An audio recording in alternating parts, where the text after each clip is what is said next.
FDMG!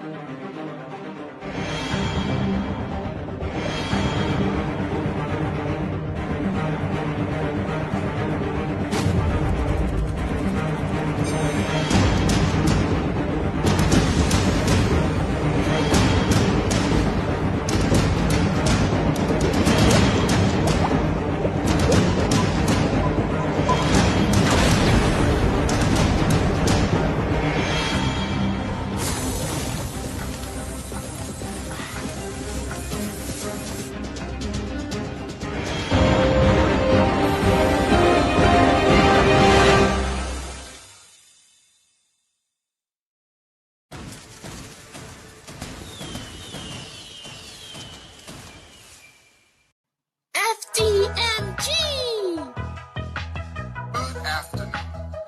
My name is Dr. Umar Johnson. I am a certified school psychologist. Hi, Dr. Umar. I'm so happy that you're my principal. I love FDMG. Can you tell me about the school? We are going to make history. We are going to shock the world.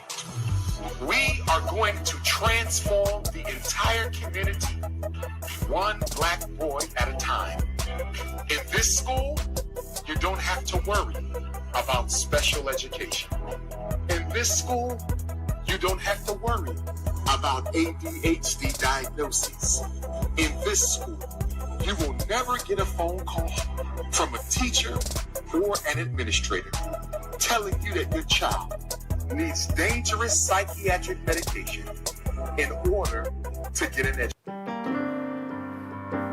All right, everyone, thank you so much for tuning on in. Hope you all doing all right. I'm going to do a 2-hour live stream. Then afterward, we're going to have a live stream for members only. That's the plan. Thank you guys again. Let's go. FDMG is coming. FDMG is coming. FDMG is coming. It's coming. FDMG is coming. FDMG is coming. FDMG is coming. It's coming. It's coming. It's coming. It's coming. It's coming. It's coming. It's coming. It's coming. Oh, it's coming. FDMG is coming. FDMG is coming. Thought his personality be twerking. It's twerking.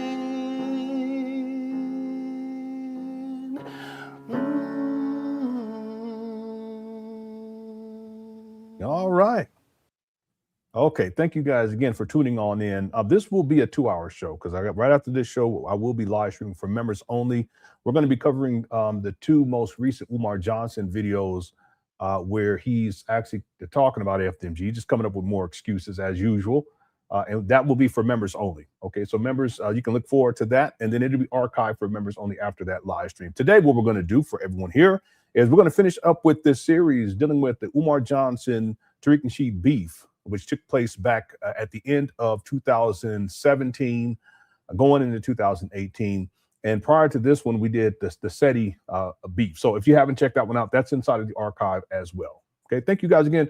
Shout out to all the mods, everyone inside the Cook Crush chat. I want to get right on into this because we got quite a bit to get through here. Iceman Vamp says, in this school, you won't have to worry about getting a call from a teacher or administrator because there are, you're right, there are no teachers or administrators.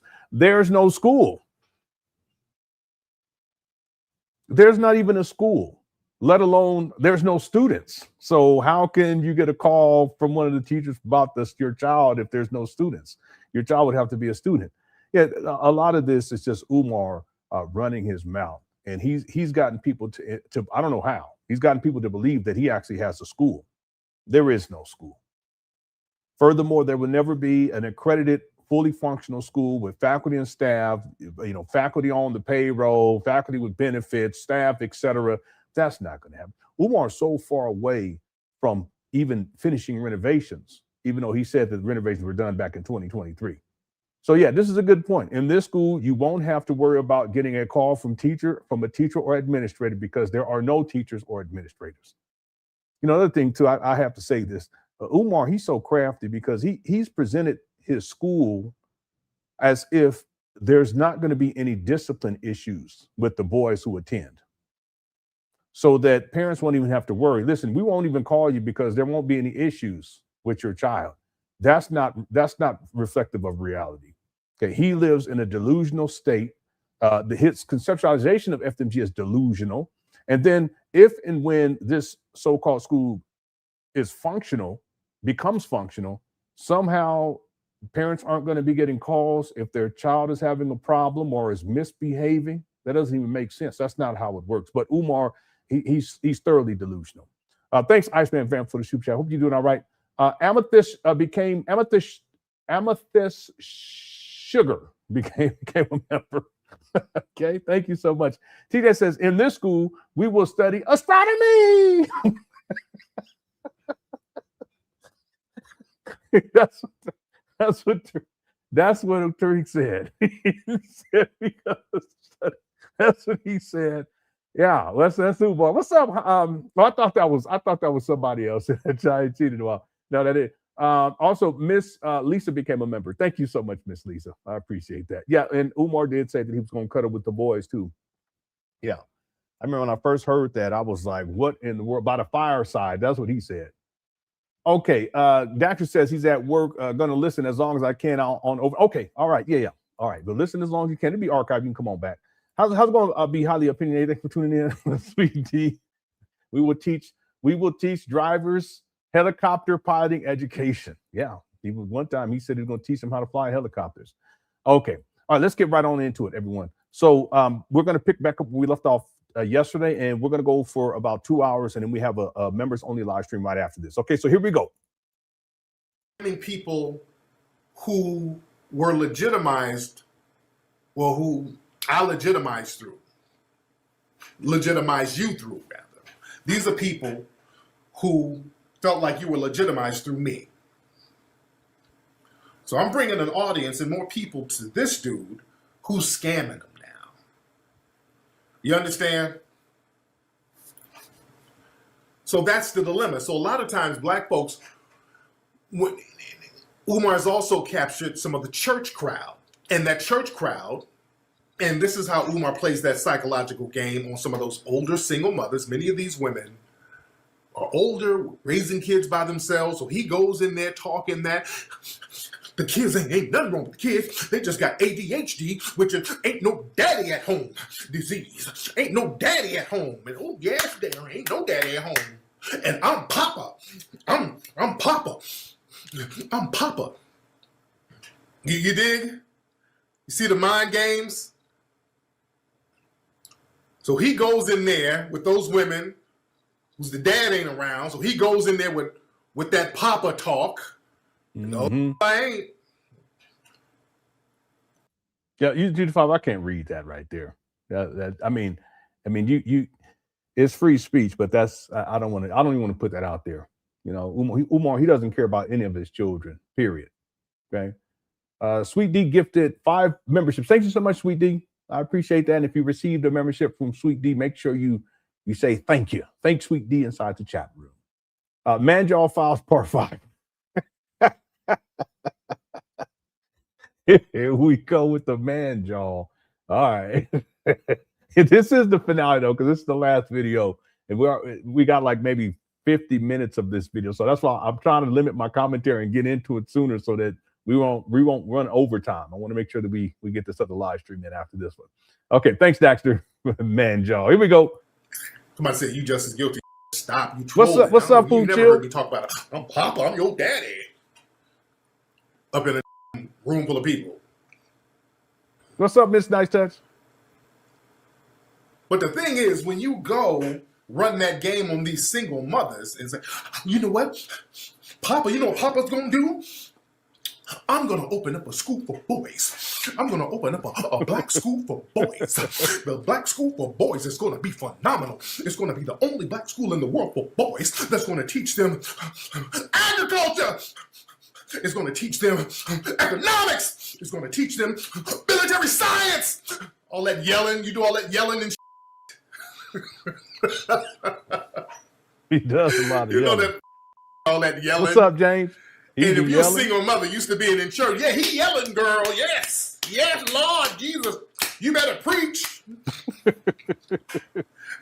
I'm going to teach you labor. I'm going to teach you agriculture. I'm going to teach you space exploration. I'm taking you to the moon. Yeah. Umar's going to take us to the moon. He said space exploration. I like that sci-fi. What's up, Fi Taylor? Thank you so much for the super chat. Peace to you as well. Yeah, I appreciate that. What's up, Michael? Thanks for tuning in. Yeah, he said military science. Yeah. Okay, let's keep going, everybody. Here we go. All right. Now, I need the money from the church. I need the money. I need this money. And you know, when he did that campaign, he put a date on it. I need the money. I have a school that I'm going to get. I need the money by 30 days. I need the money by 30 days. If I don't get the money in 30 days, I'm going to lose the school. I need this amount of money in 30 days. So people are hurrying up, donating the money. They're like, okay, damn, we put a whole bunch of money down. Oh, man. The cracker saw that I got all that money, and the cracker took it away. The cracker took the school away right when I got the money. See, the cracker's after me. See, the cracker don't want me to have it. They don't want our boys to have a school. They don't want our girls to learn. The crackers don't want our community to rise.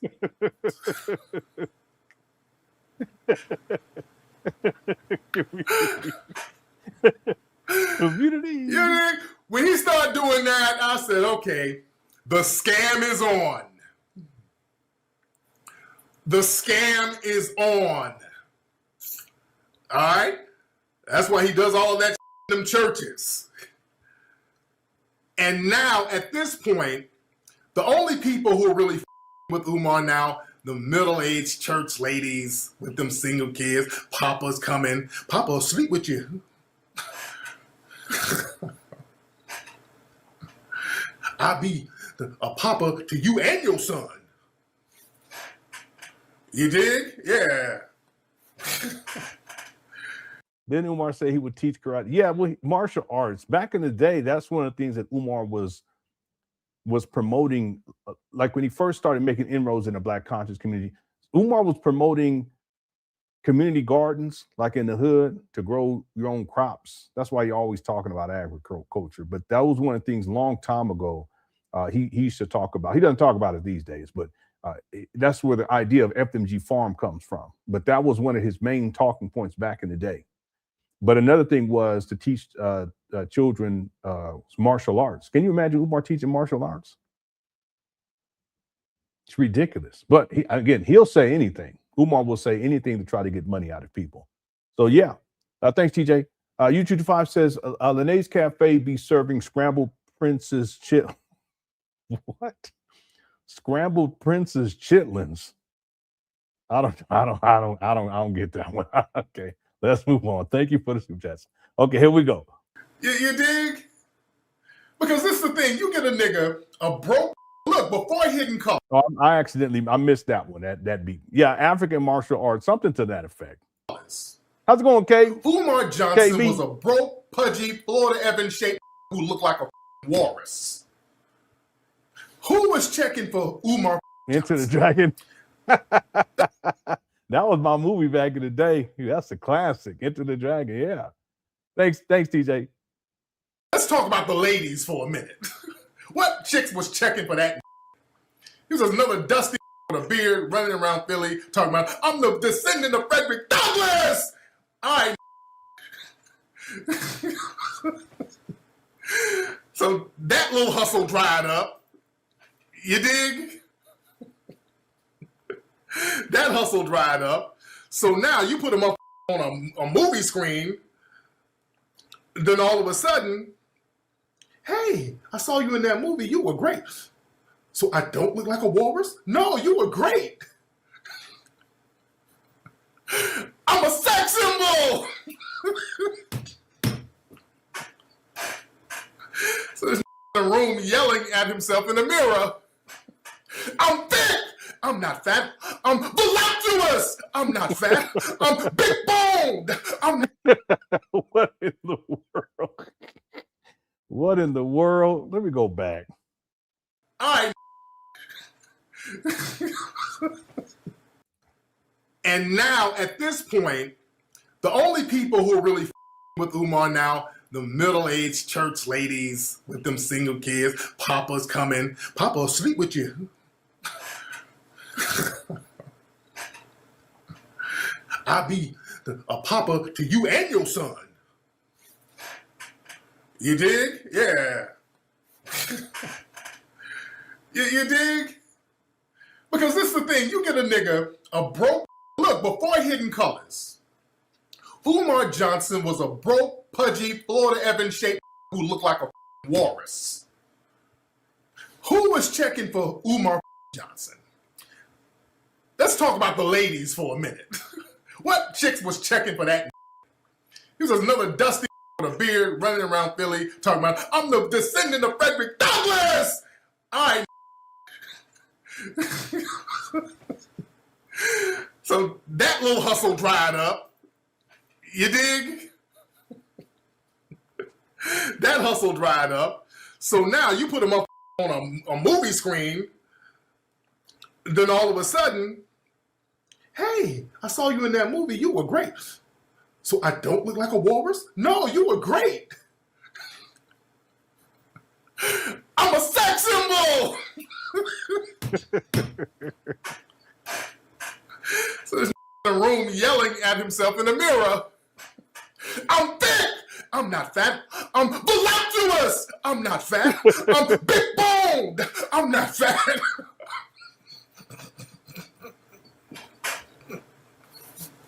So this had to talk some sexy into himself. I'm going to go out here and crush these middle-aged cookies. Y'all trying to give me the cookies now? I'm trying to crush your cookies. Crush cookies? What the fuck kind of game is that? So now you got this big, goofy, insecure and now you're getting an audience and now they choosing up on you a little bit. You don't know how to handle it. So now you're like, let me get some paper. Let me get it all while the getting is good. Let me get it while the getting is good. And that's what it is. He's getting it while the getting is good. And at this point, let me tell you something. That's why I said nobody's talking about him lying. They know he's lying at this point. I mean, we've pointed out so many lies with this dude. It's ridiculous. I mean, this dude lies every week. They know he's lying at this point. You know he's lying. And the problem is too many people are cool with that. Just like the reverends at church. Black folks love him lying just as long as they talk good. He's a very good talker. But long as he makes you feel good talking all that bullshit he's not going to do. Just like your baby daddy.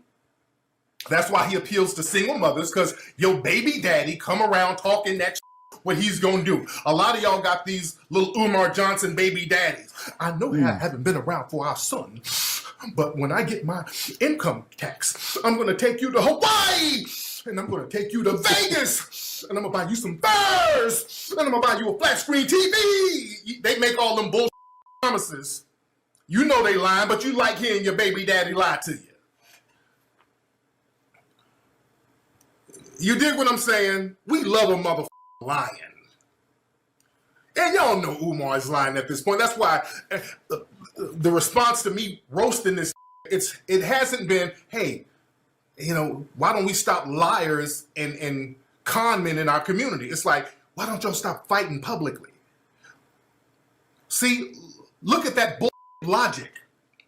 Why don't y'all stop bickering? No, why don't stop lying?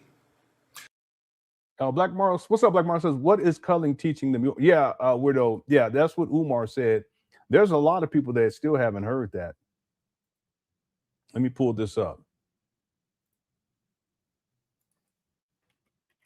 There's a lot of people that haven't heard that. And people need to hear it.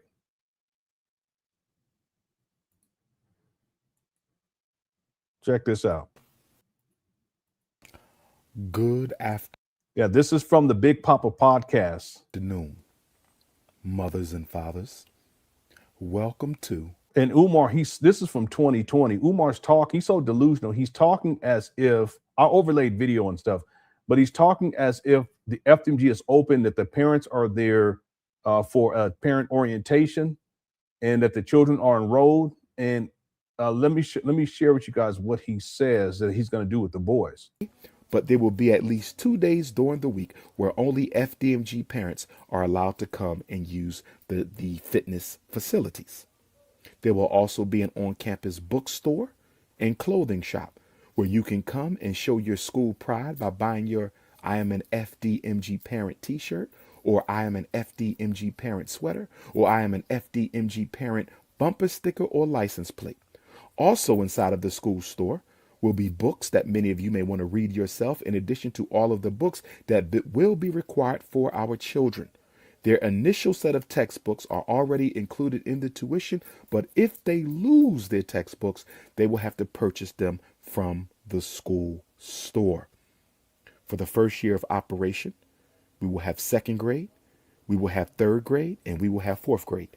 We plan to expand the school by moving up a grade and moving down a grade each and every year until we have totally encompassed the entire pre-K through 12th grade academic dichotomy. It's not a dichotomy. What are you talking about? This year will be second grade, third grade, and fourth grade. Next year will be first grade through fifth grade. Our third year will be kindergarten through sixth grade. Our fourth year will be pre-K through seventh grade. Our fifth year will be daycare through eighth grade. And then it's just a matter of time before we flesh out the high school. That is how we operate. As I said earlier, there will be a long day for every grade. The long day for second graders, where they will have dinner in their business suit with their class and class teacher and their school principal, will be Tuesday. Third graders, their long day will be Wednesday. Fourth graders, their long day will be Thursday.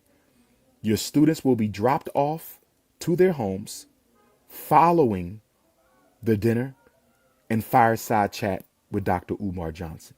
The fireside chat is a post-dinner activity where your sons and I will cuddle near the fireside, and I will relate to them one of the great stories of African past. Nope. Ain't no way. The dinner and fireside chat with Dr. Umar Johnson. The fireside chat is a post-dinner activity where your sons and I will cuddle near the fireside. See, a lot of people haven't heard this from the Big Papa podcast. One more time. The dinner and fireside chat with Dr. Umar Johnson. The fireside chat is a post-dinner activity where your sons and I will cuddle near the fireside. And see, the thing is that the way it's grooming. I'm going to explain why. What he's saying is that they're going to have all of these different events. Some days these kids are going to be up there for 12 hours, according to Umar. And he's also stated that children will also have to attend on the weekends. It's like a little code. Like if they're not doing well with their grades, they have to come to school on the weekend too. But the way Umar frames it is that they're gonna come to the school and they're dressed in their business suits. Okay, why do they have to dress up like that? For what reason? He says they're gonna go home and get dressed and come back. How are they gonna do that if they're traveling from New York, because he has buses that's gonna go to different states? It's ridiculous. But what's the point of them wearing business suits? And then they come and he's gonna feed them. Okay, what's going on here? Feed them dinner, and then they're going to have like a fireside going someplace. I don't know where exactly. And then they have to be outside. I guess. And then he's going to be out there cuddling with them.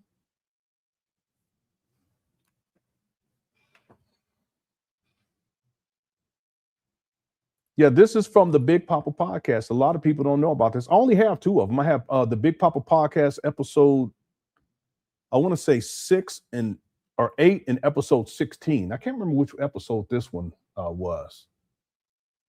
The other episode I have, he's talking about selling the school. Let me see if it populates here.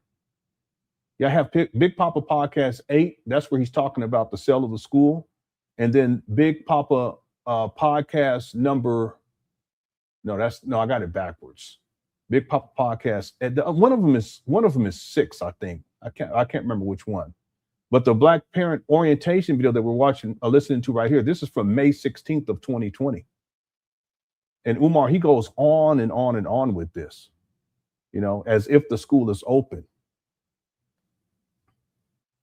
Anyway, Slim Shaheed says, much discipline it would take to manage second graders in business suits. Yeah, absolutely. There is no way. I didn't even think about that. These are second graders, according to Umar, second, third, and fourth, according to him. What kind of sense does that make? Why do they have to dress up in suits and then you're going to feed them and then you're going to cuddle with them by the fire? It's weirdo. There is no way in hell Umar has enough structure to make any of this happen. Pure lunacy and pipe dreams, literally pipe dreams. And yeah, no, you're absolutely right. So Umar states that they're going to have buses that are going to go to different states to bring the children to FDMG in Wilmington, Delaware. So he said that there was going to be one in New York, one in New Jersey, one in Philadelphia, one in Wilmington, and there was a couple other places too. I think somewhere in Baltimore. I can't remember exactly in Baltimore. Maybe he said Baltimore. Baltimore. So if these children are going to get to school on time, let's say school starts at, 8 a.m. Let's go with 8 a.m. What time would they have to wake up in the morning to get to the bus and then get on the bus to get, let's say, from New York to Wilmington, Delaware? With traffic. Because you got to factor traffic in, right? What about going home with traffic? School lets out, with, 3, somewhere around there. You either get the kids on the bus and they got to get back. They got to go back all the way to New York or to Baltimore, wherever, change their clothes and then come back again, catch the bus back so that Umar could feed them and then cuddle with them by the fire. I'm telling you, Umar, he's out there. It doesn't even make sense logistically. Furthermore, he doesn't have the discipline. He doesn't have the ability to manage any of this stuff. He doesn't know what he's doing. It's just him coming up with anything that he can think of. Like it's literally this guy, he's mental. Who thinks of that in the first place? The truth is, yeah, it is. It's pure lunacy, but the whole project is pure lunacy. Umar, he doesn't know what he's doing, and yet he does this video in 2020 speaking as if the school is already open. Who does that? He's loony. Thanks, Slim Shaheed. Michael says, does Umar know they make license plates in prison? Yeah, he knows that. I'm sure he knows that. Yeah. Thanks, Michael. 84 Jermaine became a member. Thank you so much. TJ also says, I might have a belly, but you'll never be 6'3". That's what he told to say. And then he goes, I'm sexy with mine. I'm comfortable in my skin. Say, Umar, cut it out. Over the top dramatics. Thanks, TJ. Carolina says, question Black dollars, but mom's on welfare. Yeah. Umar, he's always pocket watching Black people and what Black people need to be doing with their money. Mainly, they should be giving it to him. But then he's collected millions of dollars and his mama's living in Section 8 housing and he's the primary caretaker of his mama. How does that work? You collected millions of dollars. Shouldn't your mama be living with you? If you're the primary caretaker, instead of you living with your mama in Section 8 housing? It don't even make no sense to me. Where all the money go? That's another example. Now I know that this is it's an example of another example as to why it is Umar, he's never going to open up a school. Because Umar needs to have some sort of financial stability in his life, in his personal life, in order to run a school. And I'm not even talking about the money that's needed for operation costs. I'm talking about for Umar personally, he has to have some financial stability in his life. He also has to have stable housing. You guys see what I'm saying? I'm talking about his own housing that he's paying for. But that's not what we see with Umar. He's living off of his mama. He's also benefiting from his mama financially. He's also benefiting from his mama in terms of housing, Section 8 housing. So that's just another example as to why it is that Umar's he's never going to open up a school. He can't even get his own personal affairs in order. Living off of his mama at 51 in Section 8 housing. That's diabolical, while raising millions of dollars. And most of the money Umar spent on himself. And he doesn't even have his own home. He's been homeless since 2019. But he always telling black people what black people need to be doing with their money and everything else too. Thanks, Carolina. U225 says, Umar Johnson screaming, that's his high BMI mating call. What is BMI? I don't even want to know. Thank you, U225. Black Wolf says, can you imagine a school full of Umar disciples? That's a horrible thought. I haven't thought about that. Who will have them yelling and screaming about cookies and asking their friends and family for donations? Yeah. I hadn't even thought about that. Like if Umar actually opened up, see, it's more likely that Umar will open up like a building where he has his cult followers that are adults in there. You know, I don't know what they would be doing, but that's more likely than actually having a school where their parents are paying $500 a month for children to attend to a non-accredited school. That's crazy. It's more likely that Umar will have a building someday where he has his cult followers come through. Okay? You know what's interesting though, Black Morrow, is in essence, Umar's turned these buildings into his own kicking spot anyway. So it's not official as if he has a cult where cult followers are coming through and kicking it with him, but he has people that come through to kick it with him. Okay, for the last 7 years. That's a long time. It's 7 years. Yeah, 7 years. It's crazy. It's the kicking spot. Now, at some point, would Umar be in a position to where he'll actually have a physical cult? I don't think so, because he doesn't have organization skills. He likes to control people. Yeah, he thinks he's the Black Christ and the Black Messiah. Yeah. You know, he can click on the charisma as a charismatic cult leader. He can do that, but he simply doesn't have the organization skills to make anything come into fruition. So anyway, yeah, I never thought about that. That would be crazy though. It sure would be. Thanks, Black Mario. U225 says he could have said anything considering he was never serious about opening a school. This fireside cuddle freak off talk can only be a fantasy of his. Yeah, I don't to this day, I don't even understand why he would even. See, the thing is that if he's thinking like that, why would you say something like that? But one thing about Umar is that when he talks, he doesn't have filters. He doesn't have self-awareness, and he doesn't know how to read the crowd. So he'll start running his mouth and he'll say all kind of stuff that normal people would not say, especially in public. But Umar, he'll say it because he's not aware. He's not aware like that. He's disconnected. Yeah. So for him to even think of that in the first place, but let alone say it, like when he said that the little girls and their rotten cookies and that whole thing he was talking about. Like, if you're going to think of something like that, why would you say it? But he says it, and without any filter. In fact, the lady, when he said it, she was like, no filter talking. Because yeah, Umar, that's how he is. And that's a problem. Because if he's thinking something like that and he doesn't have discipline not to, and then he says stuff like that and he doesn't have discipline not to say it, well, who's to say that he has discipline to stop himself from doing something that is thoroughly outrageous? You guys understand what I'm saying? See, and I said it long time ago, years ago, Umar has no business being around children just by what he says alone, what he comes out of his mouth. He ain't got no business around. He always talking about sex and crushing cookies. Why would you have someone like he's pervert? Why do you even think to have children around someone like that? And yet people send this guy millions of dollars. It's crazy for a school that don't exist. Thanks, you, 225. What's up, Louis Stuck says they wouldn't have to deal with traffic since they'll be flying the FDMG helicopter. Yeah, but you can only get so many kids into a helicopter. You know, the insurance on that would be crazy. Some of that broke it down just for the buses, out-of-state buses, the amount of money that would go into that. You know, insurance, paying the bus drivers also storing the buses overnight, where that's going to happen, or over the weekend, and purchasing buses. They're expensive, and they broke it all down in a comment. And there's no way. Umar, he just throwing stuff out there. Yeah, he's a lunatic. He'll throw anything out there, but he doesn't have any plan to materialize any of this, and he doesn't know what it takes to materialize any of this, and he doesn't know how much it's going to cost to materialize any of this, including when he was same thing when he's talking about the helicopters and the children getting their junior pilot's license. Okay, how much is that going to cost? Is that included in the tuition? Where are you going to come up with that money to get that going on? He's gonna teach the boy. They're gonna have a dirt bike team. Okay, who's paying for those dirt bikes? And are these children going to be riding on these dirt bikes? And the way he was talking, it was going to be out on the street. Okay, they have to have their license then. If you started them with second, third, and fourth grade, what you talking about? You see what I'm saying? He's going to build an observatory on the roof. That's what he says in the Big Papa podcast. It's crazy. Okay, well, who's going to pay for that? Construction costs. You're going to build an actual observatory on top of the roof of FDMG? The guy, he's loony.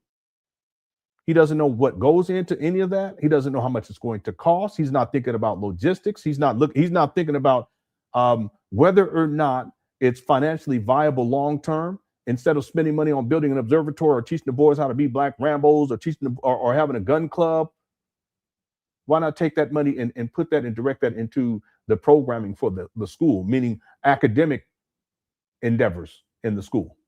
Or maybe turn that into scholarships for children who can't afford the $500 a month. Their parents can't. Anyway. Thanks, Louis. Louis also says, I've said it before, that he's the first smoker in history to buy the trap house he got. That's crazy. He's the first smoker in history to buy the trap house he got busy in. Yeah, that could be said. That could be said at this point. Yeah. Yeah, let me change this battery out right now. Let me change it. I already know what's going to happen. Okay. Thanks, Louis. Look. Okay. And then TJ said, I'm going to change this battery. Do you recall the date with the doctor for $500 clip? Yeah, I have it. That's actually older. Hold on one second, TJ. Give me 1 second, bro.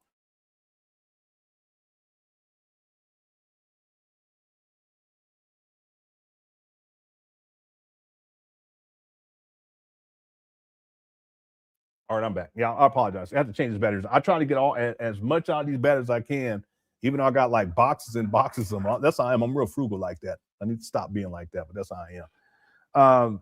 Yeah, I have that kind of went viral last year, I think it was, but that actually goes back years ago. Someone had brought it up again last year, and people started talking about it and assumed that was recent. Let me see date with the doctor. That's what Umar called it. Well, let me see if it populates here. I'm sure. No, here it is right here. Yep.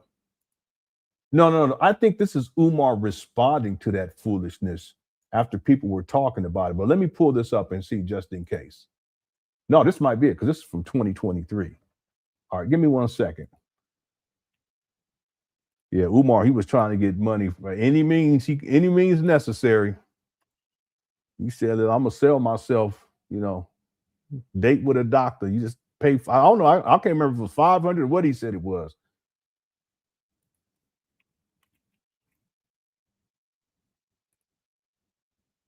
Okay, I don't have a timestamp though, so we might have to skip through. Let's see. Wollte nur kurz zur Reality-Show Date. This is the wrong one. This was downloading the wrong language. With the Doctor kommen. Ich möchte, dass alle meine afrikanischen Königinnen aufhorchen. Ich möchte, dass alle meine afrikanischen Könige aufhorchen. Ich möchte kurz zur Reality-Show Date with the Doctor sprechen, die sehr, sehr bald starten wird. I kind of understand what they're saying. It's in German. Hold on. I wanted to come on here right now to clarify the date with the doctor. Yeah, no, this is after, because he mentioned it before this. Let me see if I can find. I'll let this play though. Reality show. I want all my African queens to listen up. I want all my African kings to listen up. I want to clarify the date. Yeah, no, this is after people went in on him back in the day. And so he came online to clarify. With the doctor reality show that's going to be kicking off really, really soon. No, it The ain't. Date with the Doctor reality show is really a conversation platform. It is a conversation platform where black women and I will exchange views and opinions on various issues affecting the world, the African race, and black women in particular. It will be a platform where black women can expose their brand, their business, Expose. I thought he was going to say expose their breasts. This guy. and influence the culture of black women and influence the culture for black women. This is going to be an uplifting reality show. There will be no nonsense. It's going to be clean and it's going to be classy. I'm calling it a date with the doctor because that is going to be the ambiance. That's going to be the context. That's going to be the background. It's not a real date. Let me say this again. I am not looking for a wife. The ancestors will send them to me when the time is right. Let me say that again. I'm not looking for a wife. And this reality show is not a hunt for a spouse. That is just a platform because I want sisters to have a clean and sexy situation that they're going to be coming into. Do my black queens understand me? Do my black queens understand me? Now, most of the Date with the Doctor conversation dinners will be held in the Philadelphia, Delaware, New Jersey area. I repeat, most of the Date with the Doctor dinner conversations, because that's what it really is. It's not really a date. That's how we're going to make it look so we have a nice appeal. But it's really a dinner conversation. So you're going to have to come to me, ladies. You're going to have to come to me, ladies. Most of the time we will be in Delaware. Sometimes we will be in Philadelphia. Sometimes we will be in Jersey. Once in a while, I will take the Date with the Doctor on the road. We will do a few in California, but it won't be often. We will do a few down in Texas, but it won't be often. We will do a few in Omaha, Milwaukee, Detroit, Chicago, but it won't be often. He's just making this up on the spot. We'll do a few in St. Louis. We'll do a few in Kansas City. We'll do a few in Louisville, in Memphis, in Nashville, but it won't be often. We'll do a few in Ghana, in South Africa, in Kenya, but it won't be often. We'll Here you go. do a few in Jamaica, in Bahamas, in Bermuda, but it won't be often. Who's paying for all this? We'll do a few in Canada, in Nova Scotia, in Montreal. We'll do a few in Sydney and Melbourne, Australia. We'll do a few of them in Stop. Now he said London and Luton and Wolverhampton and Liverpool and Birmingham and Manchester. This guy. In Paris, but it won't be often. We will take the show on the road. Okay. But not often. If you are a sister who is a chef. There you go. If you are a sister. He always needs something. Who is a chef. If you are a brother who is a chef. If you are an elder who is a chef, you must be African. You must identify as African. You cannot be a bunny hopper, or you cannot be confused in any other way. And you know what I'm talking about. You cannot be a bunny hopper, and you cannot be confused in any other way. If you want to be a chef for the Date with the Doctor, we're going to expose the brand and business of our black chefs. If you can cook, and if you can cook well, I need you to text me your name, what types of meals you prepare. Keep it simple. I don't need a book. Vegan, soul food, Caribbean, vegetarian, African. Tell me the various types of meals you can prepare. Because with the Date with the Doctor, we're going to expose the business of the chef. We're going to expose how you can contact the chef. And we're going to expose the sister's business and brand that I will be having the dinner conversation with. This is going to be powerful. I want to support black women on a whole new level. But let me say this, black queens. Let me say this, black queens. Let me say this to my global African empresses. In order for you to qualify for the date with the doctor, and there will be a forthcoming email address, there will be a forthcoming telephone number, there will be a forthcoming application. But I want all black queens around the galaxy to know right now from Toronto.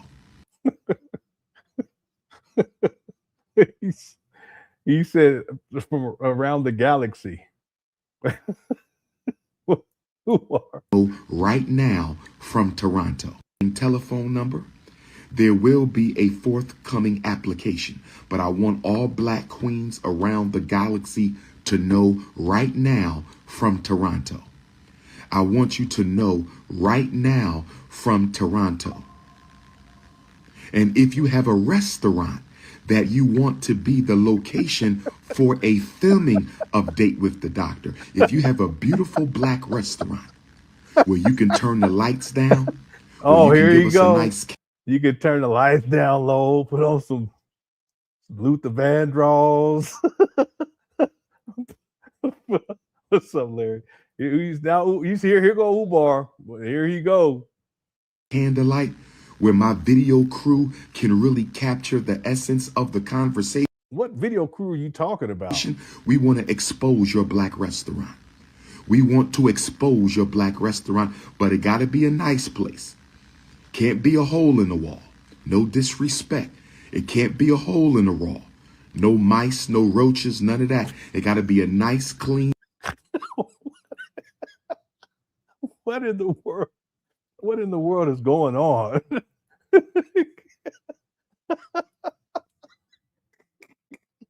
Umar, the fact that you even have to say that tells me everything we need to know. It can't be no roaches. It can't be no mices. You know, Umar, I said mices.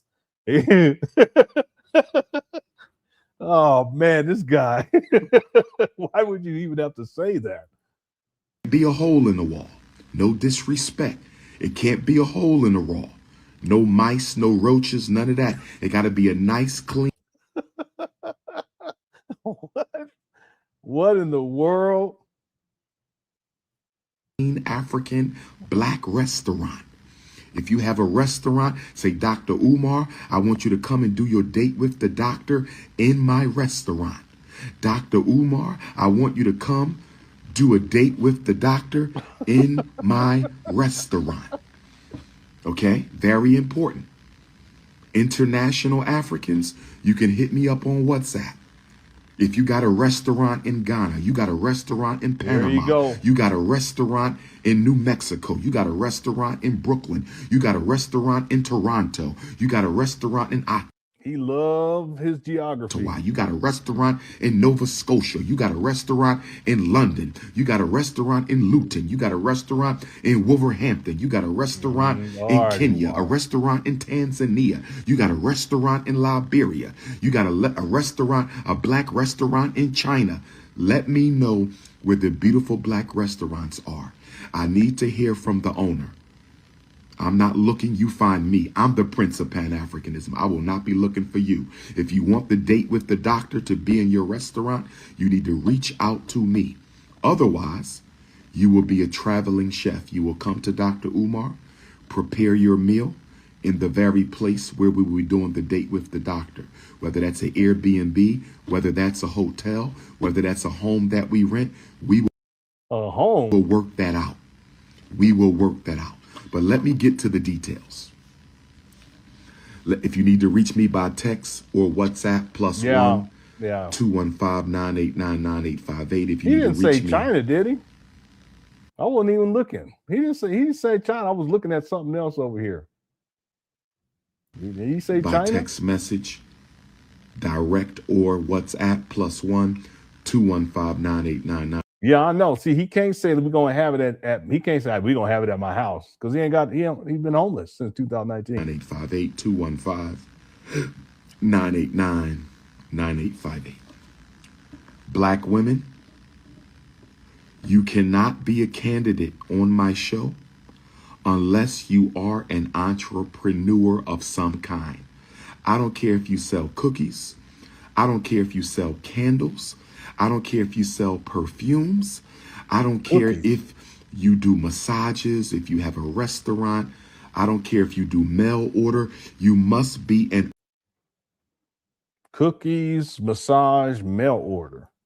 Entrepreneur, because I want black women to become entrepreneurs so we can target this homelessness, reduce this prostitution, and all of these other unhealthy careers. Black you're homeless, and then you bringing up prostitution too, along with cookies, and women are getting involved in because they don't have enough income. So you must be an entrepreneur. You must be an entrepreneur. You must be all natural from head to toe. Black women, are you listening? You must be all natural from head to toe. Your hair must be natural. Your eyelashes must be natural. Your eye color must be natural. All right. Okay. We got to get back to that thing because we got another live stream after this one. Anyway, there you go, TJ.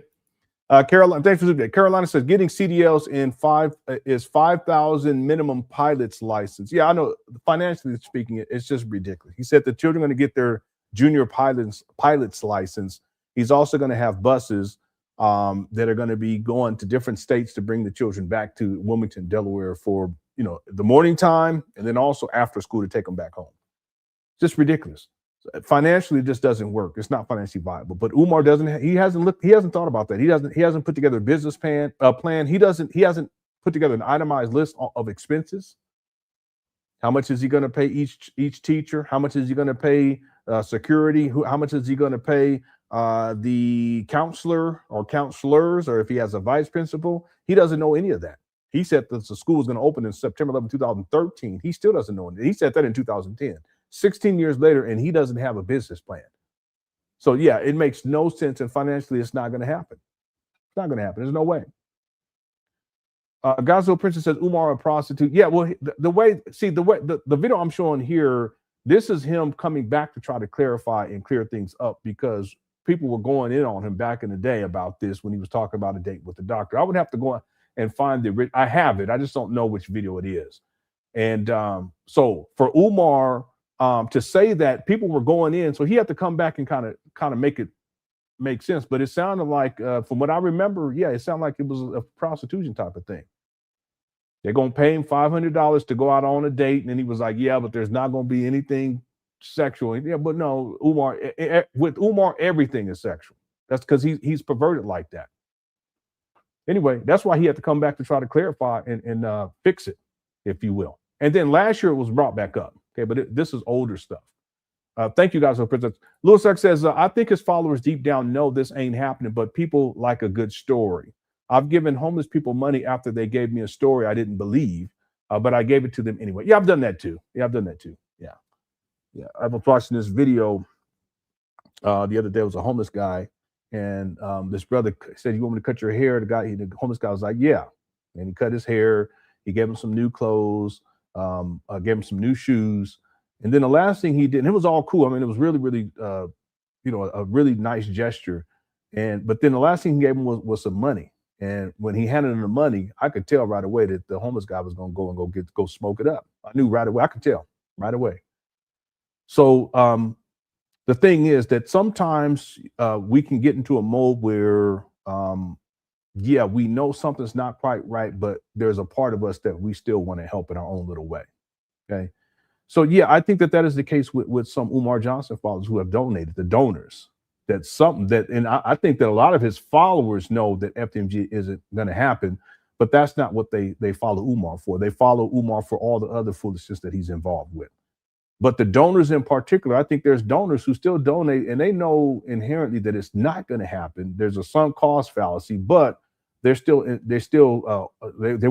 this to turn out to be a good story. And I'm going to tell you what the story is. The story is that against all odds, Umar Johnson was able to open up FDMG, even if that's in 2087, and that all of his critics were wrong, and that all of his haters were wrong, and that all of the sabotage that he experienced didn't stop him, and he overcame it, and he finally opened up FDMG in 2087.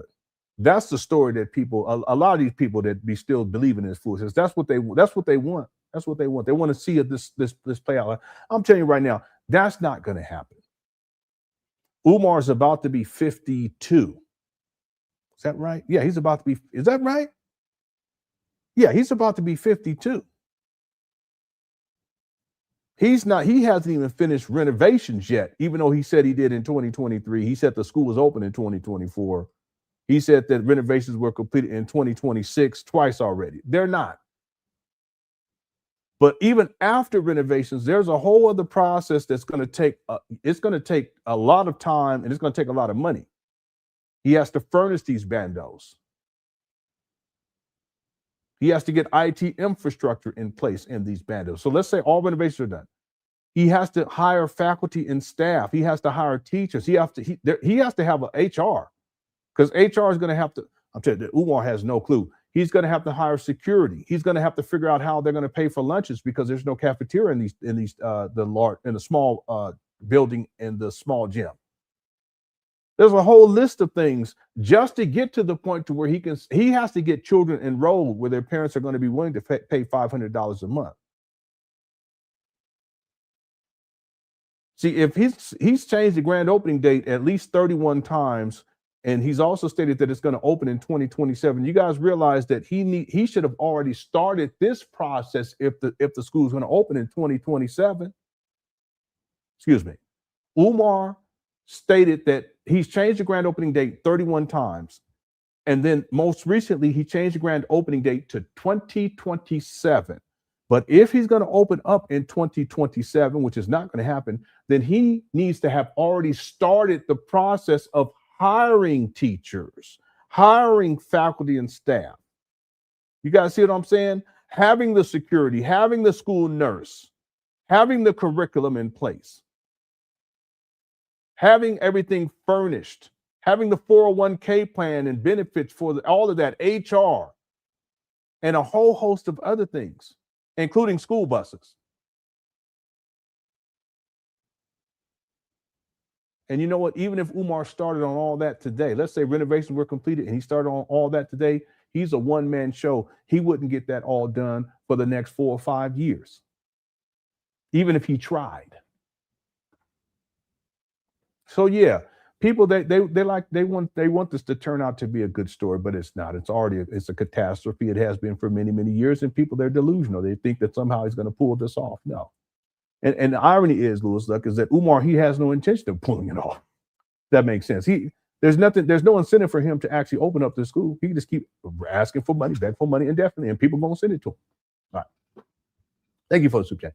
TJ says, how desperate was he to post this? Come on, bro. Yeah, Umar would do anything to try to get money, because he was telling people they're going to pay him $500, something like that, $500 to go on a date with the doctor, if memory serves me correctly. Okay, that's desperation. That's trying to get money. But then tied into this is him trying to figure out a way to groom women, so that he can sexually exploit them. But this is just a vehicle for him to do it. And it's going to be a traveling thing. He's going to be traveling. He's already traveling at that time, but he wants to turn this into some sort of a reality TV show, I guess, where he can talk to these women. It's going to be filmed, but this is all just for grooming purposes. He wants to get money and he wants to get the cookie. Okay. Thanks, TJ. Louis also said, did Arkansas get in touch with him yet? I don't think so. He ain't heard from Arkansas. Thanks, Louis. Michael says, ladies, make sure you wear your spacesuits and helmets. Yeah, because he's talking about for all the ladies in the galaxy. That's what I mean by Umar. Everything is an oversell. He can't say women, in my city. He can't say women in my state. He can't say women in all countries. He can't say women on this solar system. Umar has to say women in the galaxy. Come on, stop.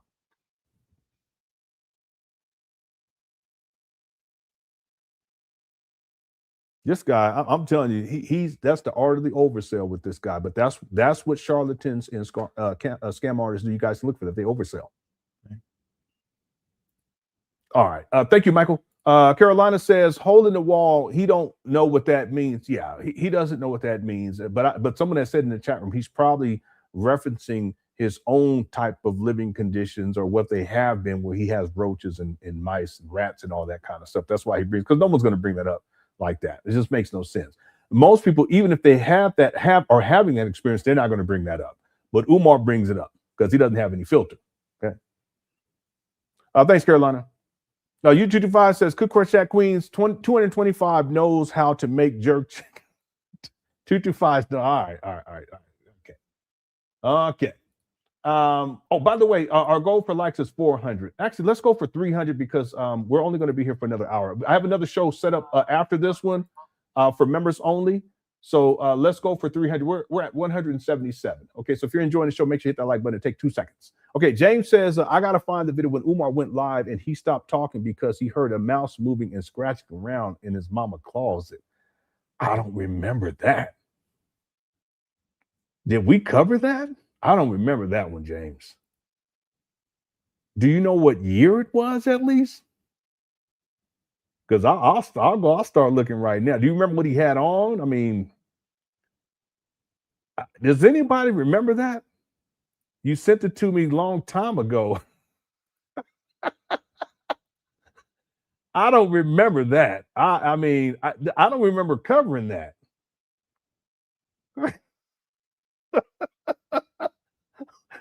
Man, I wish I could find that right now. Yeah, I don't remember that one. But I believe you. I believe you. Oh, you remember? Yeah, I don't remember that. I sure don't. Okay. That's good. Oh, it was a Halloween live? Okay. I'm gonna go let's get going here because I'm gonna see if I can find this. A Halloween live. Okay. You don't remember what year it was, right? That's okay. I can go based upon Halloween. I can see what I can find. Okay. Thanks, James. Yeah, I'm gonna see if I can find that. If I can't find it now, I'll keep looking and see if he was embarrassed. Yeah, I don't remember that. Yes, he stopped because he was scared. Oh my God. Okay, I'm gonna look for it. Yeah. So let me do these other suggestions real quick. Then I'll go back to the Tariq and Nasheed, and then I'll let it play. I'll go see if I can find this. Okay, thanks, James. Stay Trained Up says, I attended a venue in South Carolina he hosted in 2014. All right. He was uttering the same nonsense about his school, IEPs, ADHD, etc. His pathology in lying is amazing. Yeah, it really is. Yeah, he's a pathological liar. And yet that's consistent too with my research because in 2014, Umar's rhetoric these days, he doesn't talk as much about this. He brings it up though. But he was really strong with that back in 2014 because he was still trying to present himself as a school psychologist, even though he wasn't working as a school psychologist. So he would bring up, the public school system, IEPs, ADHD, so forth and so on. That rhetoric is really old too. He's been at that for a long time. He still does it from time to time, but not like he used to. But this is consistent with my research in around 2014. Yeah. Yep. Yeah. And Umar, he's a pathological liar.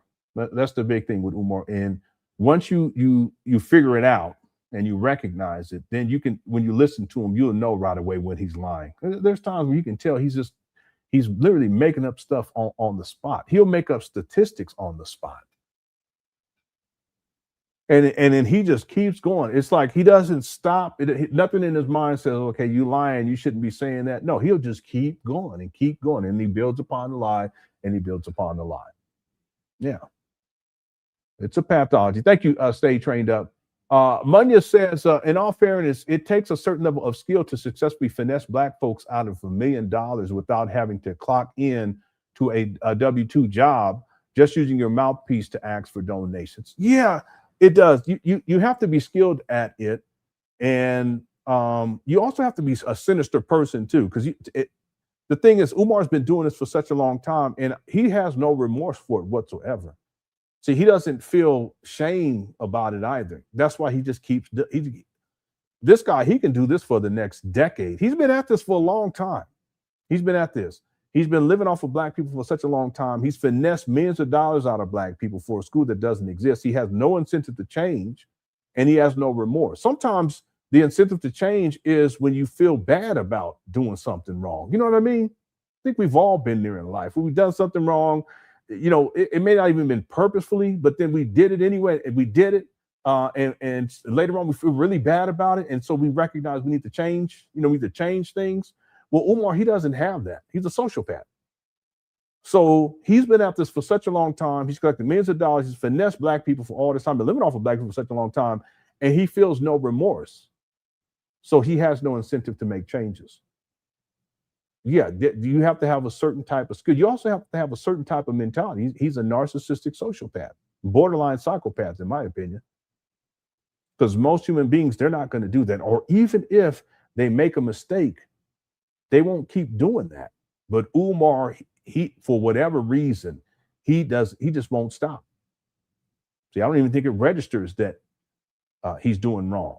Just like it doesn't register that he's living in filth or that he's hoarding all of this shit. It's a mental health issue with this guy. Thanks, Manya. And again, if Umar had a legitimate business, then see, but he doesn't even have that.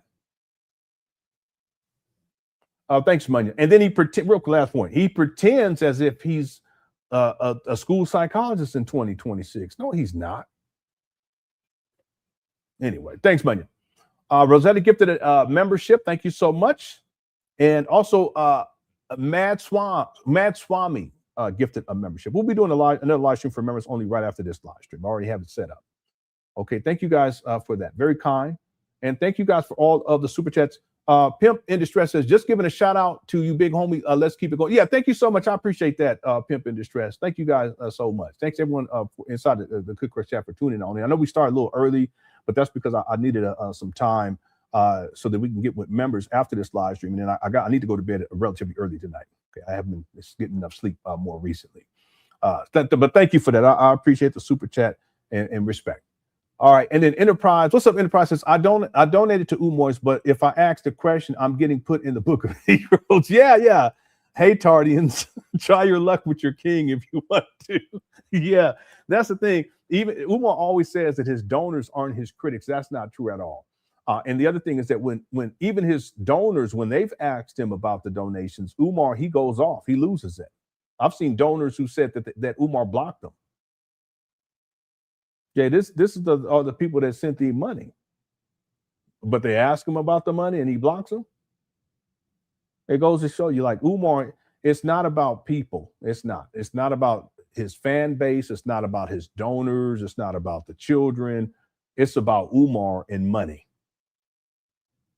As long as you give him money and keep your mouth shut, he's cool. But if you give him money and you say anything to ask about the money or where's the money or how much money you've raised, he goes nuts because he knows that it's a big scam and he doesn't want people asking about the money. He feels entitled to people's money too. So how dare you ask for the money that you gave me? That's Umar's mentality. Right? All right. Thanks, Enterprise. I think I'm all caught up. Okay, so I'm gonna let this play for a little bit. I'm gonna see if I can find this video that James was talking about. So let's go back here. Shout out to everyone in the Cook Chat. Thanks for all the super chats, everybody. Our goal for likes today is 300. All right, here we go. Stop having out here lying and we acting like the shit is cool. Black folks, we got to get off that, man. We got to get off these old dirty out here. We know they're lying and we cool with it. My thing is, now some people say, how come you didn't say nothing about Umar before? Because I've known that he was fraud for a few years. I just didn't say nothing. The reason why is because if I had said something, y'all would have been like, oh man, come on, brother, give him a chance. It would have been that shit. And I'm like, since this nigga on me, I'm not going to protect him no more. That's why I haven't had him in my movies no more. I haven't asked him to be in none of my movies no more after I found out how big of a fraud he was. And he was talking greasy and all this. That's why I never have him in my movies. And one of the military strategies is if you see somebody losing, don't assist them. You don't help them. If they're already losing, don't step in. I said, I'm going to let this eat himself up. He's going to expose himself. Let him expose himself. And most people know he's a fraud at this point, but then you got the few. Then you got the few.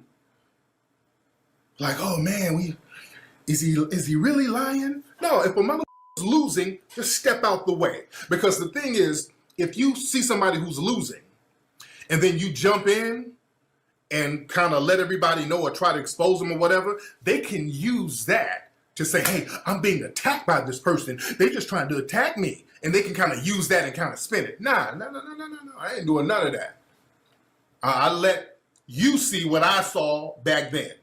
And even now, y'all know this is a fraud. You know it. You know it. Everybody's saying that you know this is a fraud at this point. And people are still making an excuse. Why are you doing him like that, Tariq? Come on, brother. We need to sit down and talk it out.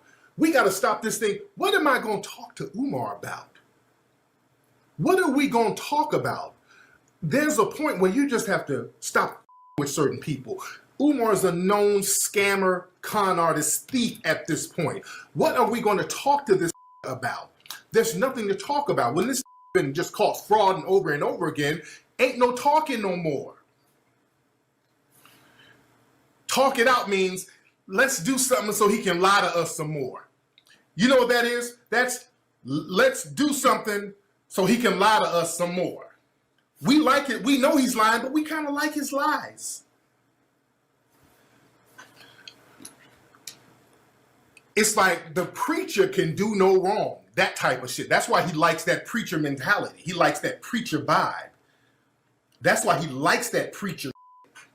The church, that church mentality will keep you in denial for the longest. You just sitting in there, all types of going on, and you just sitting in there in denial because y'all got that code of silence that's supposed to happen with the church crowd. Umar plays on that. And we got this thing, we ain't supposed to call out that. No, that. Especially if you're going to come at a like me, and you eating off me, you done scam people because I put you on and you use that to scam people and you the game up. Now you done sullied, put a stain on the brand. You put a stain on my brand. People look at me up when this goof. But it's a mentality that we gotta get this mentality out of our brains where we can't check that we've normalized that lies and thieves and dirtbags and pervs can just run among us and we don't do nothing. I'm from a whole different era, or not just an era, but a whole different society where we didn't let like that go on. One of the reasons why, like I said on the last broadcast, I've been in the game publicly putting out products successfully for almost 20 years. In those 20 years, you've never heard anybody say, I defrauded them, I scammed them, I done something deceitful or ripped anybody off. Never heard that.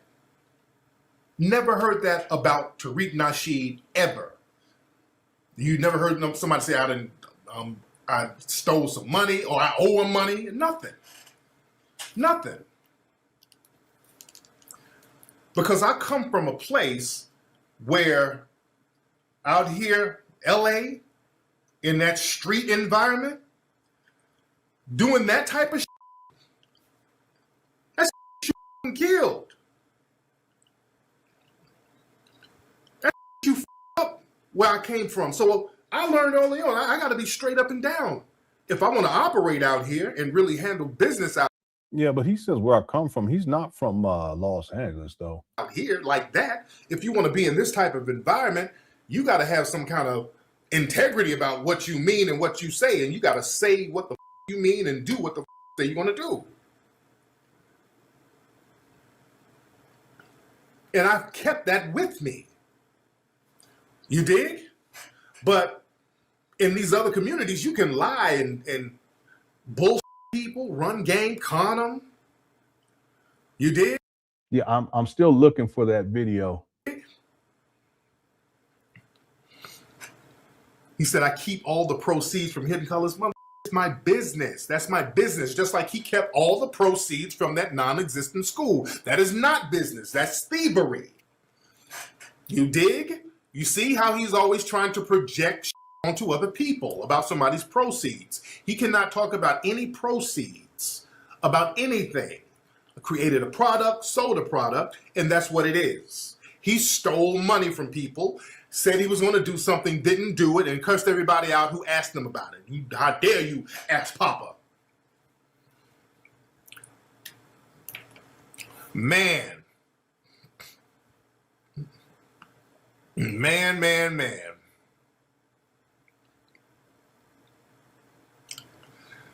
Man. But we got to get off this thing where we are accepting of liars and people that we know are liars and just doing lying all the time. Like Papa like Smurf. this. That Papa Smurf This type of don't shit. get us nowhere. That Papa Smurf don't get us nowhere. You feel me? Hold on. Yeah. That Papa Smurf. Nah, I got this. Y'all see that? Papa Smurf thing ain't gonna work. Now that was Umar when he was going after Sarah Sudin Seti. Umar Johnson did a live stream where this clown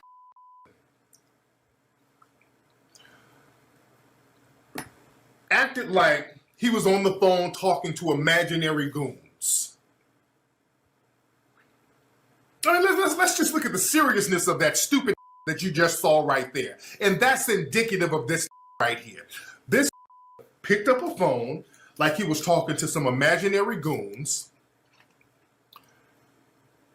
and then the phone rang, and he quickly hung it up. That right there says everything you need to know about that dude. How can you make excuses for that? That's his character, family. Let's just talk real. You see, we're just talking real shit. That's that man's character. That's his character. To do some shit like that. Some corny boy shit like that. Fronting like he had goons. And what was the ringtone? What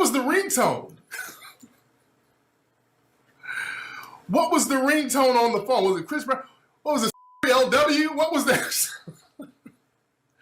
Come on, even if you're a fan of his, when something like that, when you see that, how do you feel? How do you feel when you see some fraudulent like that? Hold on, what? Yeah, no. What? Yeah, no, don't worry about it. No. I got this. I got this. You know, I got that. I'm getting a little tired.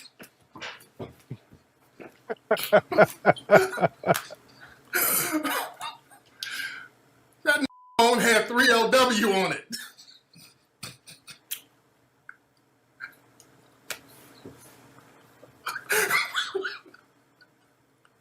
Come on, family. Come on, man. This is where we are now. This is what we've accepted like this. This is what we doing right now. Are we that desperate? This is what we're accepting right now, man. Come on, man. We can't. So I'm the up dude for checking like this, dude. You got 3LW goons.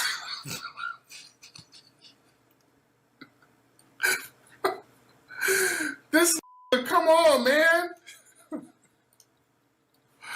This is what we got out here, man. Hold on. All right, I could not find. I looked everywhere, man. That's what y'all co-signing this moist dude. Hold on. This is Umar. Are these my goons? Look, no, I got this. No, I don't need you because I'm gonna handle these myself.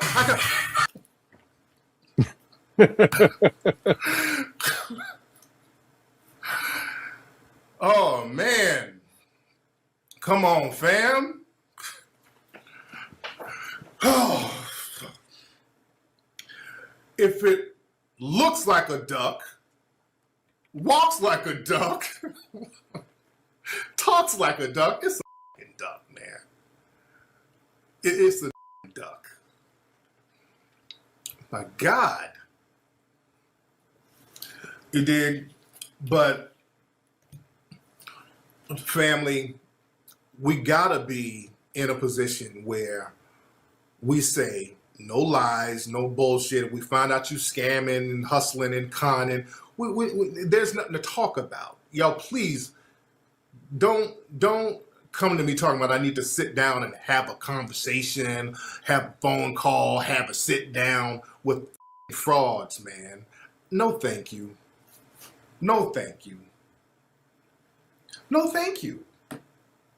If it looks like a walrus, eats like a walrus, and crawls like a walrus, it's a goddamn walrus, man. You dig?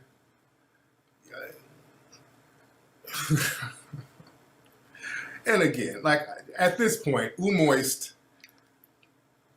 and somebody said he's still posting up shit, and he's so desperate at this point. It's, you know, I kind of low key, because he has no real comeback, so I low key kind of feel sorry for this because he's such a boy.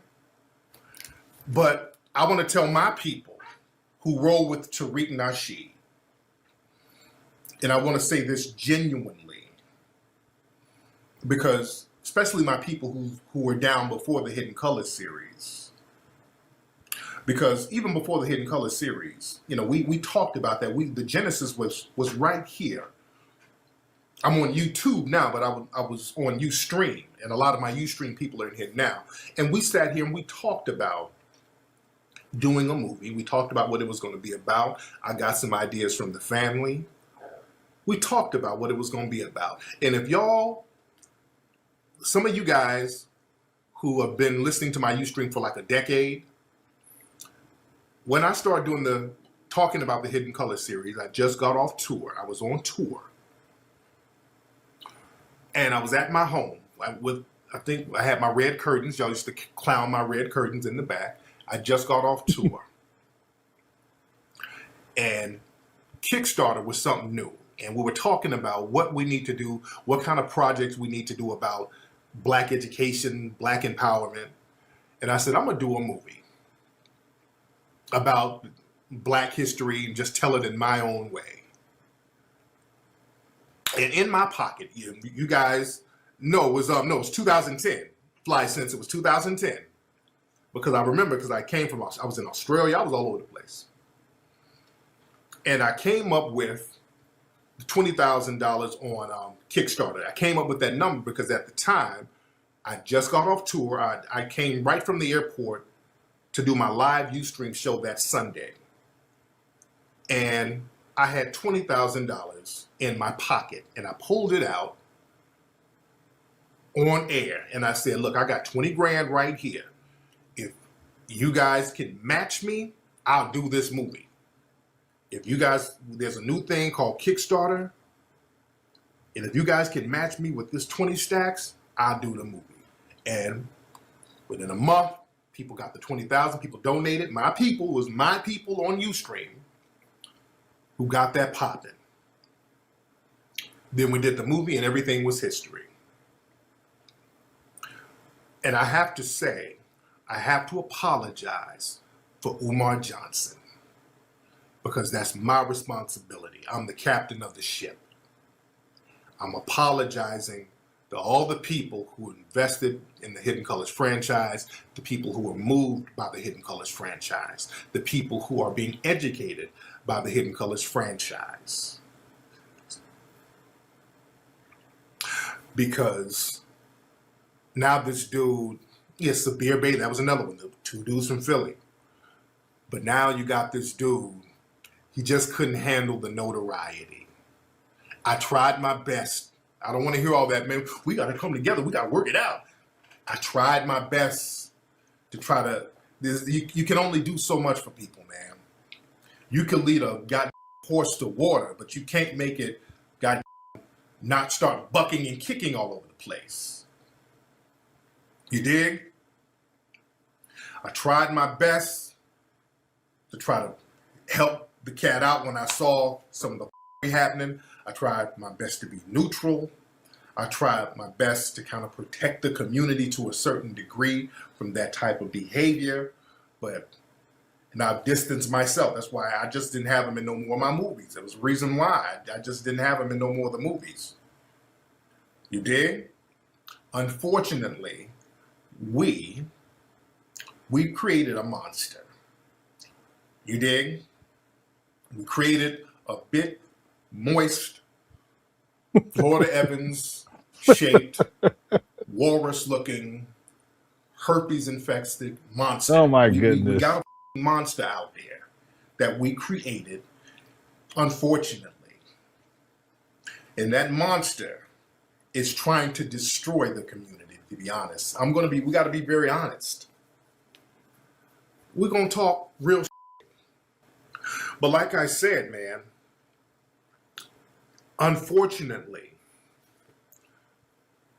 Umoist is very detrimental for any kind of black progress in black society. Me roasting this, you're gonna, for the naysayers, which are few, most of the Miss Honey says, why when Tariq talked, he lip smacked? I don't know. I don't know. I can't. I don't know. I have no idea. I hope I don't do that. Do I do that? I hope I don't do that. I try to, I don't know. I don't know why he does that. Thanks, Miss Honey. That question comes out of the blue. Miss Lisa says, I think Umar is on the autism spectrum. I think so too. I think he is. That's one of the reasons why I have a sense that a lot of what Umar, when he's talking about autism or ADHD, he has ADHD. I know that for a fact. ADHD. He talks about autism. He talks about the special education and the school to prison pipeline and misdiagnoses and all this stuff. I think it's actually personal. And that's why it's dangerous, because it's not like Umar's approaching his dialogue based upon science. It's based upon his own personal issues. That's what I think. It's like Umar's projecting his own issues and putting that into the mix as a way to, I don't know. It's kind of twisted. So yeah, I agree. I think he's on the spectrum. The spectrum, I mean, it's not one thing. There's high functioning, there's low functioning, and there's all in between. So this is what I mean by Umar when I talk about how he's non-functional in society. One of the reasons why I believe that Umar Johnson developed the ability to communicate as an orator is to compensate for other issues that he was lacking, or other aspects of his character or personality that he was lacking in. Like, for instance, he doesn't know how to clean things up. He doesn't know how to organize things. He doesn't know how to take a task from start to finish. So he's developed this ability to talk his way out of things. And he's been doing this, I believe, since he was a child. And then now, all these years later, he still does the same thing to manipulate people in order to get money out of people for a school that doesn't exist. So I think that this is part of it. Yeah. Thank you for the super chat. Okay, let's continue. Here we go. The naysayers are just trolls. But for the few naysayers, because most people agree with me, by the way, understand this. Notice how you haven't seen too many prominent people come to Umar's defense. Have y'all noticed that? Notice y'all haven't seen nobody really come to Umar's defense. Do you know my phone and email has been lighting up with people saying, thank you. Prominent people Thank you. saying, thank you. Crushing that. He was always on that bullshit. You understand that? Understand when Umar's own dad has to cop plea, then Umar's dad is a good dude. His dad has to be like, hey, my son, hey. Yeah, he's not a good dude. But see, Tariq, he didn't know. He didn't know about Jamal. Jamal is part of the problem. So when Tariq was saying we created a monster, no. Jamal created a monster. And real talk, his mama did. Umar's mama did too. Okay, I know she's has her physical issues now, so we want to be respectful of that. She's elderly and she's in a difficult situation. I've always been respectful of that. But they're the ones who created Umar, and Umar is in part the way that he is because of them. Okay, and that's just straight up real talk, unfiltered. So, but Tariq doesn't know that, and the fact that Jamal came out and was talking against his own son on social media is reflective of how much of a poor father he is and was. Okay, let's keep going. Hey, I'm sorry, guys. Your dad has to kind of apologize for you. You understand? Ooh, man. I'm learning. That's why I'm cool now, because I'm like, the shit I got on Umar now. Umar's like, I got some stuff on Tariq now. No, you don't. You ain't fooling nobody. You ain't got. Good morning. My name is Jamal. I'm the father of Dr. Umar Johnson, the Prince of Pan Africanism. Shout out to my son. Yeah, I think this is the first video he did from January 12th to 2017. And my other 8 children. I don't get to see my son too often, but yeah, so he says 8. That would be 5, 6, 7, 8. It should actually be 9 based upon my research. So I don't know. I don't know why he says that. I took some time. Maybe he's saying Umar and his other children. Let's see. My son and my other 8 children. Yeah, he says other 8. Okay, so it's 9 altogether. Yeah, he had a child prior to Umar Johnson's mama, and then he had Umar's 4 siblings. So that's 6. Wait a minute, let me see. What do you say? I don't get to see my son too often. To my son and my other 8 children. 8. So he's saying 9. Yeah. No, that's right. So 1, 2, 3, 4, 5, 6, and then 3 outside of that. Yeah, that's 9. Yeah. I don't get to see my son too often, but okay, and this right here is telling, because when Jamal came, he was a bugaboo. He used to come on my platform and stuff, and I'd ask him, when was the last time you seen Umar? He didn't want to answer. So he says, I don't get to see him that often. That's not it. It's that he's a deadbeat. He was an absentee father. See, so even there, right there, that reminds me of how Umar, he'll play semantics. I took some time out and listened to his video recently that was extremely embarrassing, and I issued an apology that apologizes for his behavior, which I know he's not a child, he's a grown man, but he's my child. He's talking about the SETI rant. This is from 2017, January 12th of 2017. He felt bad that he had to express himself that way for whatever the reason may have been. I'm not good at this. I'm new to this, actually, and I decided to do this after listening to that rant and viewing some of his other videos. I'm not a member of the conscious community. I am a concerned parent. I am a black man, despite what some people... Again, he's not a concerned parent because he's been a deadbeat, he's been an absentee father. Then he goes to the black piece to try to make it seem like he's black conscious or whatever. No. May think, because maybe I don't do the things that they think I should do as a black man.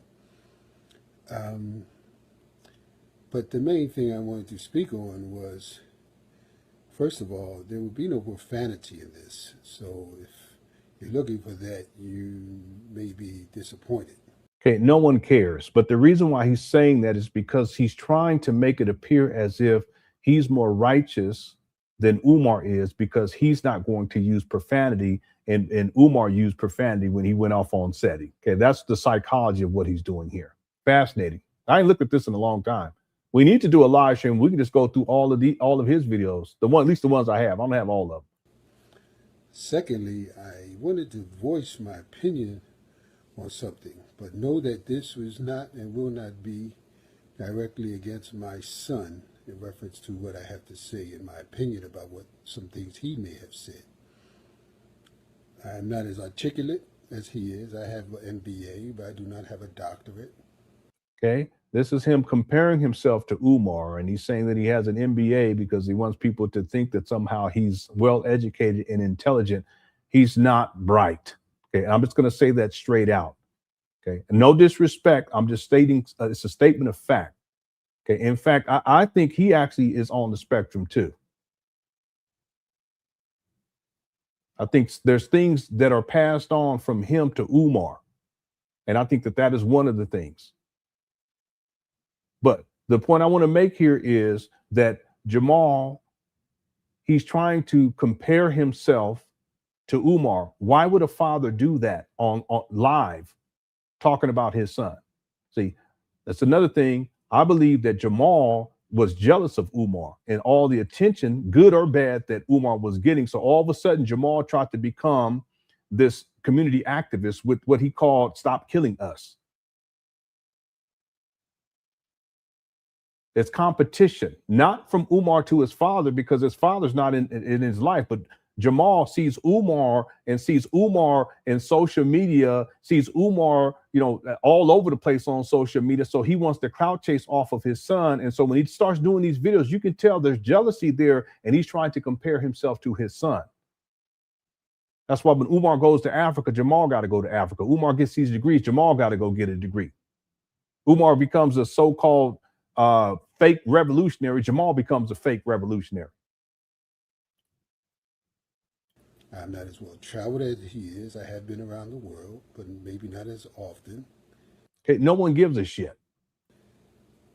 And I may not be as, for lack of a better word, aggressive as he is in saying what he has to say. This is all comparative. I've been there, done that, believe me. But I want to address the issue that he said about dating outside of your race. I personally do not agree with him. No one cares. We're going to this because we're going to get blowed off even further. No one cares. But out of all things, you got to bring that up. No one cares. No one cares about what you got to say then. No one cares about what you got to say now. He took all the social media off last year when his granddaughter came out and exposed Umar as a deadbeat. Then he tried to silence his granddaughter, offering money, talking about, I'll help you out. Shortly after that, he takes all his social media down because it was a bad look. But no one cares about what Jamal's opinion is. But this is just his way to attack Umar. And I'm telling y'all right now, I'm not an Umar Johnson defender. But right is right and wrong is wrong. He's supposed to be a father. Goofy. All right, let's get back to the main video. Here we go. Have on me, dude. I don't do shit. I'm square than a mother. I'm a square married dude. I'm square as shit. I don't do. What you gonna do? What you got on me? I be at Jamba Juice with my kids. What you got on me? Nothing. You don't know no street that I was in the game with back in the day. You don't know no street. I know. So what you got? You don't have nothing. That's just selling wolf tickets. That's bullshit. Oh, you found a video? You just make up something. Well, I heard that you were shoplifting in China. Well, you be on it, man. You know. Shout out to James. James be on it. Let me see. But I don't remember us doing this video. Umar, if you're listening, Umar, don't sell no wolf tickets, dude. And I'm not going to go back and forth because, again, I said I'm not going to talk about it, but I'm really talking to the family. But Umar, my mother don't like you out here, dude. I didn't know it was that severe. Our people can't really stand you other than the single mothers who you and talking about you're going to be a papa to their son and all that. I got my UK sending me about Umar. They don't with him. That doing some slick over in Africa with those little tours over in Ghana. I done heard you done did some shit over there, dude. I done heard you did some slick over there. You rubbing the wrong way. You burning bridges over there doing little shiesty shit. Yeah, James. Yeah, Umar's dad does seem like a real sincere dude. And the dad seems like he's been going through Umar's stupid.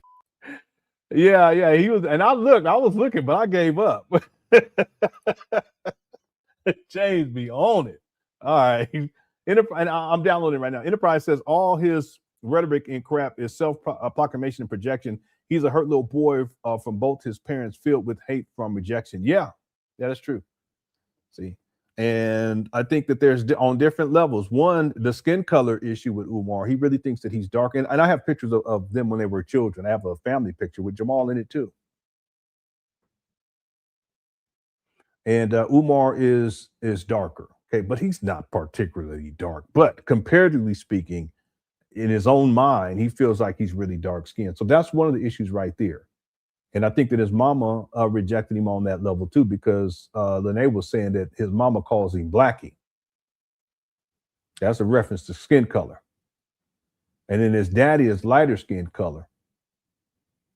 Okay, but then there's also rejection in terms of, I think the big one really is from his father early on, his father not being present in his life. But then later on, when his father ships him away from the family that the family that he had, which was his mama and his siblings, and he ships Umar off to a military academy. So he's separated from his family. That's a betrayal, and that's an extreme trauma. It's one of the reasons why Umar, he sees his mama as a possession, because he always had an unhealthy attachment to his mama. It's called enmeshment. So for him to be separated like that, that was devastating. So yeah, Umar, he has a lot of issues, and he does a lot of projecting a lot of it. Mm-hmm. And yeah, he's a little boy, because that's little Jermaine that was shipped away, and he's been in a state of arrested development ever since. Mm-hmm. Thanks, Enterprise. Okay, let me pull this video up right quick.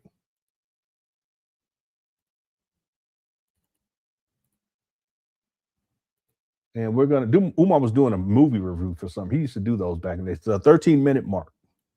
Let me skip through. It looks like he's in his mama closet. Doesn't become extinct. Well, let's go to the Cherokee of Oklahoma. Thanks, Enterprise. Let's go to the Cherokee Nation of Oklahoma. Let's go to the Cherokee Nation of Oklahoma. In the Cherokee, anybody who can prove tribal descendancy, not slave descendancy pretendians, not slave descendancy pretendians, but tribal descendancy. Anyone who can prove tribal descendancy from the Cherokee of Oklahoma, they can become a citizen. But the problem with the one-drop rule of the Cherokees,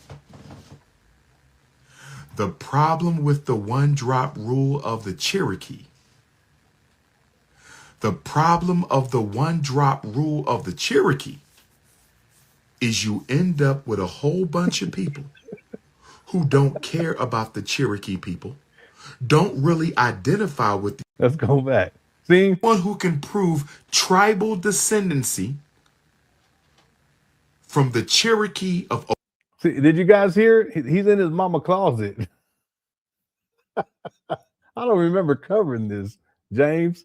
People diluting their genetic strength. Why not reduce the rule so the tribe doesn't grow extinct? That's your question, right?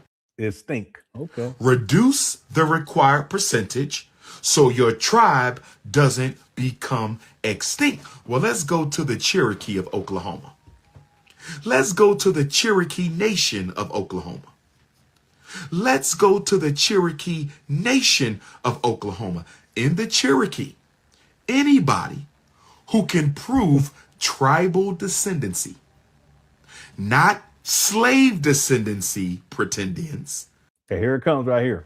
Not slave descendancy pretendians, but tribal descendancy. Anyone who can prove tribal descendancy from the Cherokee of Oklahoma. There it is. See? They can be... Let's go one who can prove tribal descendancy from the Cherokee of Oklahoma. They can become a... Damn. He in his mama closet. Okay, I'll let it play, James. He in his mama closet. Citizen. But the problem with the one-drop rule of the Cherokees, the problem with the one-drop rule of the Cherokee, the problem of the one-drop rule of the Cherokee is you end up with a whole bunch of people who don't care about the Cherokee people, don't really identify with the Cherokee people, do not really feel an affinity for the Cherokee people, and they are just claiming to be Cherokee so they can get the land, the resources, and the benefits. So you see, either way, you're going to have problems no matter how you cut the cake. Now, How does this relate to black people? And I'm going to tie this on out for the night. How does this relate to black people? I'm going to tell you why. Wow, it's active. You guys hear it? It's still going. Yeah, that's Mama Claus. Look at I'm going to tell you why. Umar, this is bad.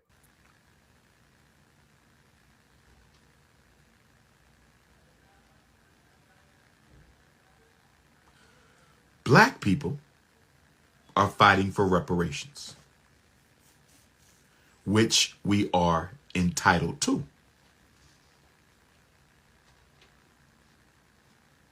One second. Damn. He had to get out that bum chair.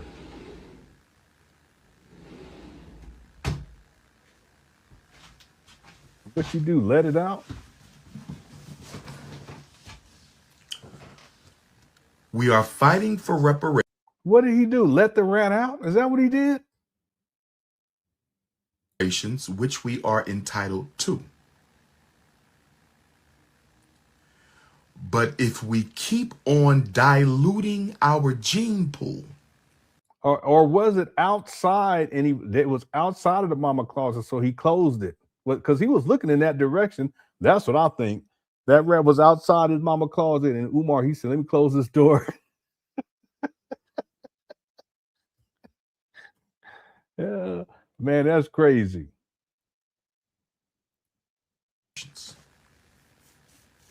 Which we are entitled to.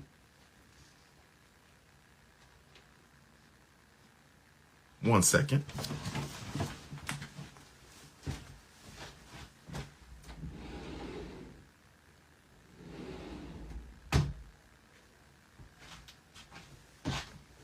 That chair looked bad. We are fighting for reparations. Man.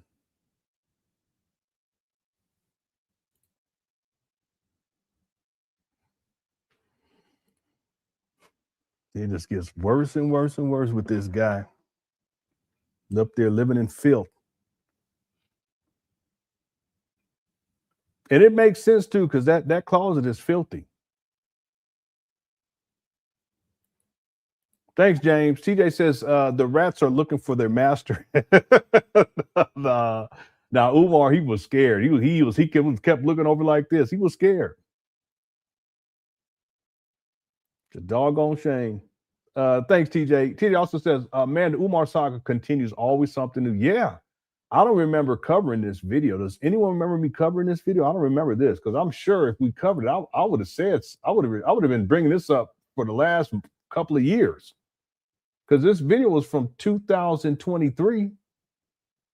Yeah, but see, James said we covered it on Halloween. So yeah, we must have covered it. I just forgot about it, I guess. So somebody said Ratatouille. It is. That's chair abuse. That's what that is. It looks worse than the last. Maybe it doesn't. Let me see if it looks worse than before. Let me see.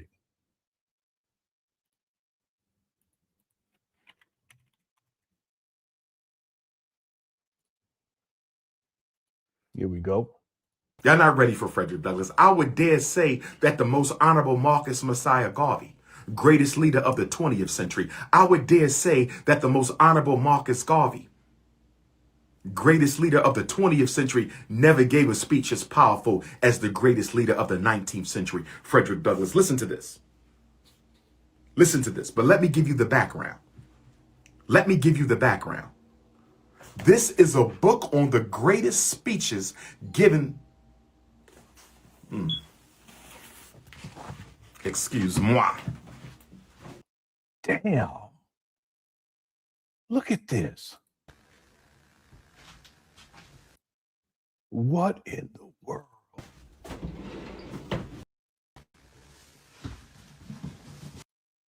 Man, y'all, come on now. This is unacceptable. This is unacceptable.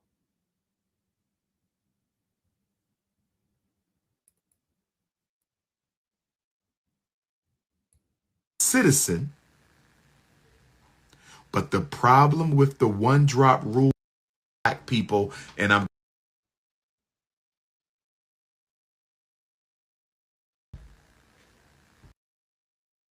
This is from 2023. I can't remember what year this was. I think this was 2021. Look at that. It's way worse in 2023. Yeah, that's horrible. There's no justification for that whatsoever. Yeah, that chair is saying help. That chair, you know, it's asking to be put out of its misery. He still has it too. I wonder what it look like now, because this is 2023. He still got it in 2026. It probably ain't got you don't see nothing but the foam now. Dr. Say became a member. Thank you so much. By the way, we have a member live right after this one. We got to get going here. I was supposed to be done here in a couple of minutes. Yeah. He still has his chair too, and it's sitting inside his mama closet.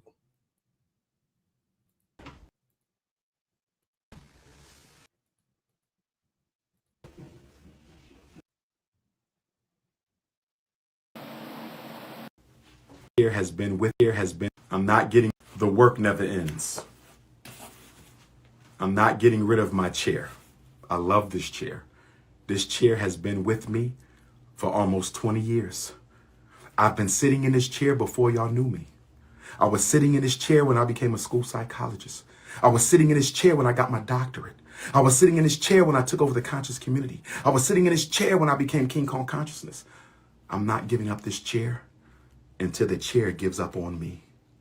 I'm not giving up on this chair until this chair gives up on me. I'm not giving up this chair until this chair gives up on me. Yeah. I have the original video too. Let me rename this. I'll rename, I'm talking about the mouse video. Chair, mama closet, mice. I'll put mouse just so that I can remember. Man, he still got this chair too. Okay, thanks to James again. Okay, let's we got to start winding this down. There was another super chat too. Yeah, thanks Louis. Thanks TJ. Also, Munya says someone said Jesus and the disciples used that same chair. Yeah, Moses, everybody. It was passed down from one generation to the next for many millennia. He still got that chair. You see the difference between like 2021 and 2023? What do y'all think it looks like in 2026? That's why I think he covers it now. Let me see real quick. See, now I'm being petty, but let me go look. Since we're talking about Chairgate, let me see 2026 and then Mama Closet. He hasn't really live streamed all that much this year. And in Mama Closet all that much either. I don't even think he has. No, he has. Here he is right here. Yeah, so here we go. He may have gotten a different chair because this one seems like it's higher and it rocks back and forth. But the other one rocked back and forth too, though. This is from May 12th of this year. I don't even remember covering this one. And then let me see if there's any other ones. Because he tries not to live stream in his mama closet because we clown him on it every time. Poor guy. Then when he goes and at the trap bandos, we clown him for that too.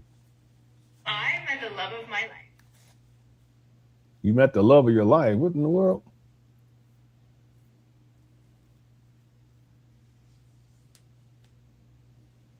Yeah, I only have 2 videos where he live streaming in mama closet this year.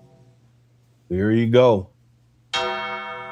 With the Undertaker music. George Bush and Donald Trump, except as a punishment for a crime.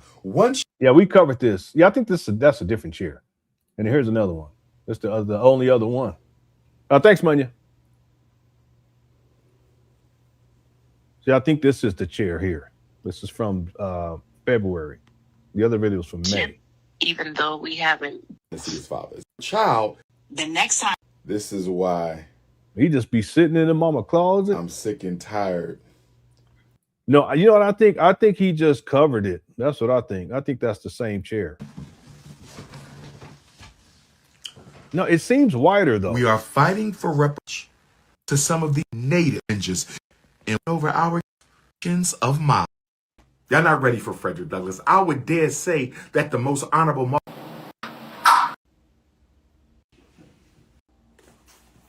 No, it could be the same chair. of seeing black men and black It just women seems wider on to the me. internet.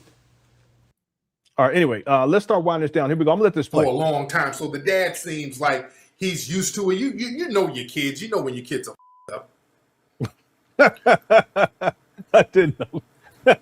No, they can if you have it for long enough. But clearly, Umar's he said he had it for over 20 years, but that's way, way too long. And I know it smells bad. It's got to. It's got to. Thanks, Louis. James also says, imagine the smell. Yeah, the smell in there with the mice. Yeah, and they don't tell them what else be up in there. And there's no telling. There's no way of knowing. And see, the thing is that it makes sense for there to be like rodents and stuff because his mama closet is filthy. Let me just show you all real quick. I know I always show it to you guys, but just so that you guys can have a reference again.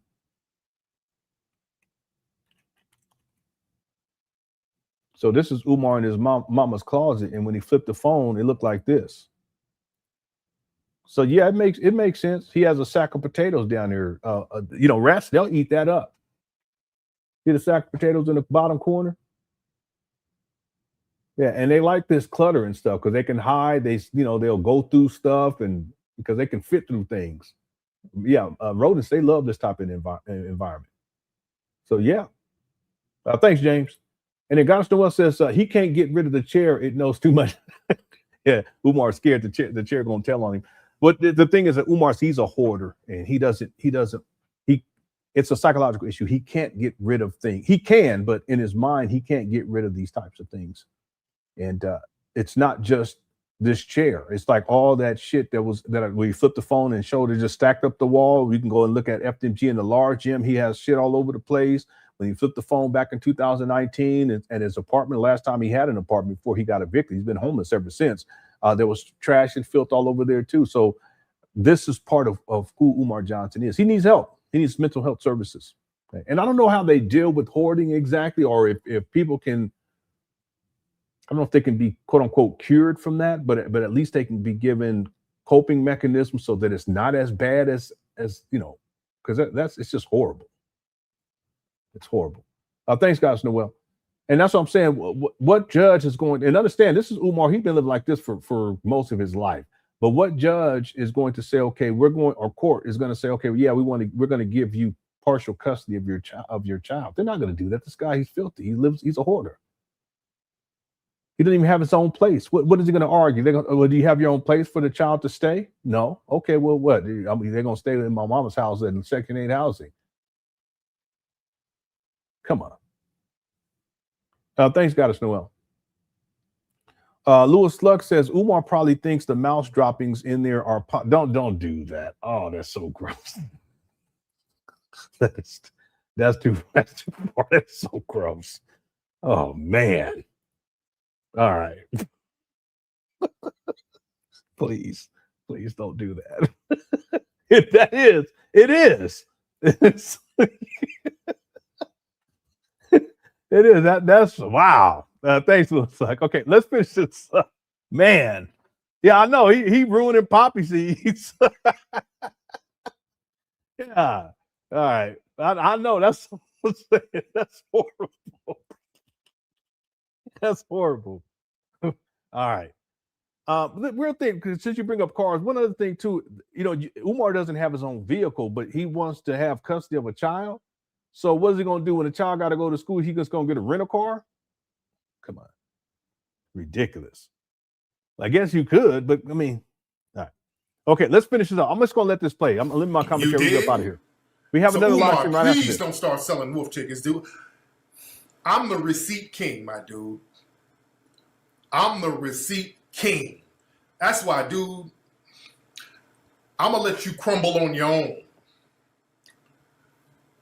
I'm gonna let you crumble on your own, dude. There's so much I can put out about you. For example, I'm gonna be a little petty and give an example. Not nothing. For example, just so you don't know I'm bullshit.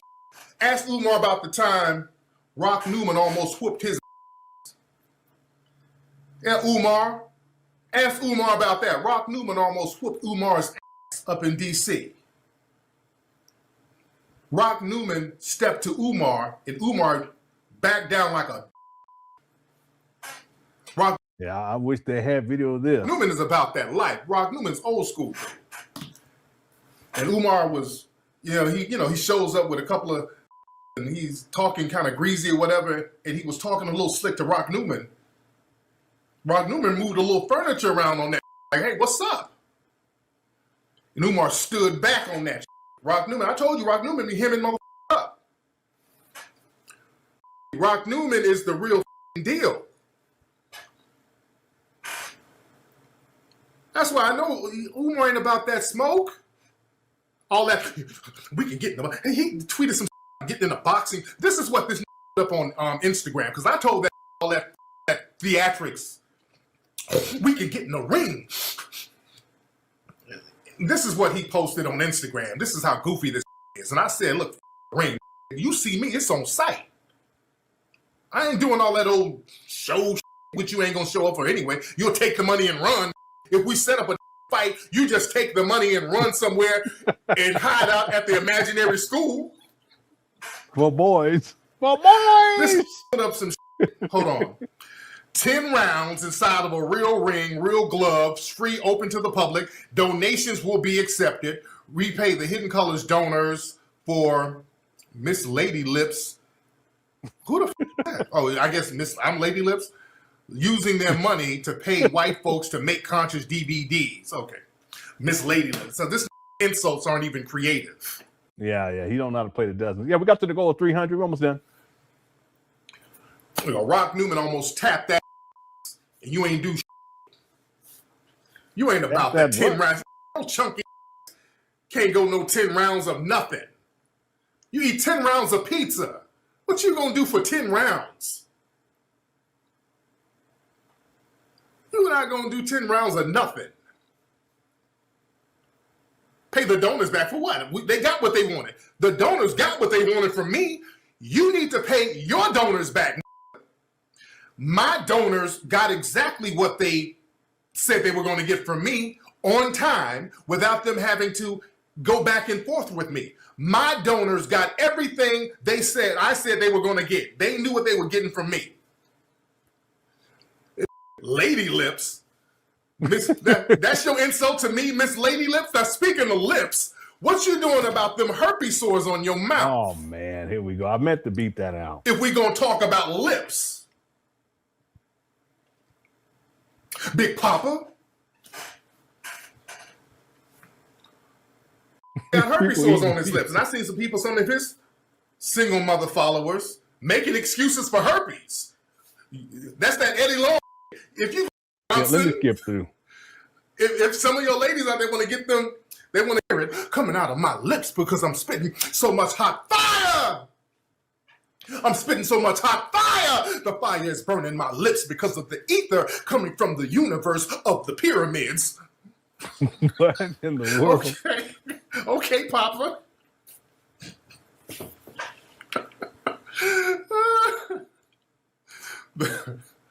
Y'all believe this spinning? So, ladies, get yourself checked out. You this. Don't go back with a positive herpes test on him. He'll call his goons. Say, Umar, I got a sore on my lip. All the way. I'm gonna let it go a little bit, but I'm too petty. Let me Instagram. We're almost done. At least 200,000 of them are fake. That's the long and short of it. My man, my dude, the real black historian on Instagram, he called that out a long time ago. You dig? Well, this is why, family, we are in here heavy tonight, man. We're in here heavy. We're in here heavy, just like herpes. But Oh, no. Oh, let me shout my movies out, man. 1804 right now, man. Speaking of hot movies, 1804, man. Nothing All right, let's less. get through. You dig? We're at the end. Fix my sound. How's my sound? You want me? Nah. This is why I was silent for a long time, because I knew that this type of would hurt Black society, especially with a film series like Hidden Colors. Trust me, I don't want to have to smash on nobody from the film. Even when I had to go on Severe Bay, I didn't want to have to do that. But the dude was just doing too much reckless shit. I mean, just not only up the brand, just up the economics of it.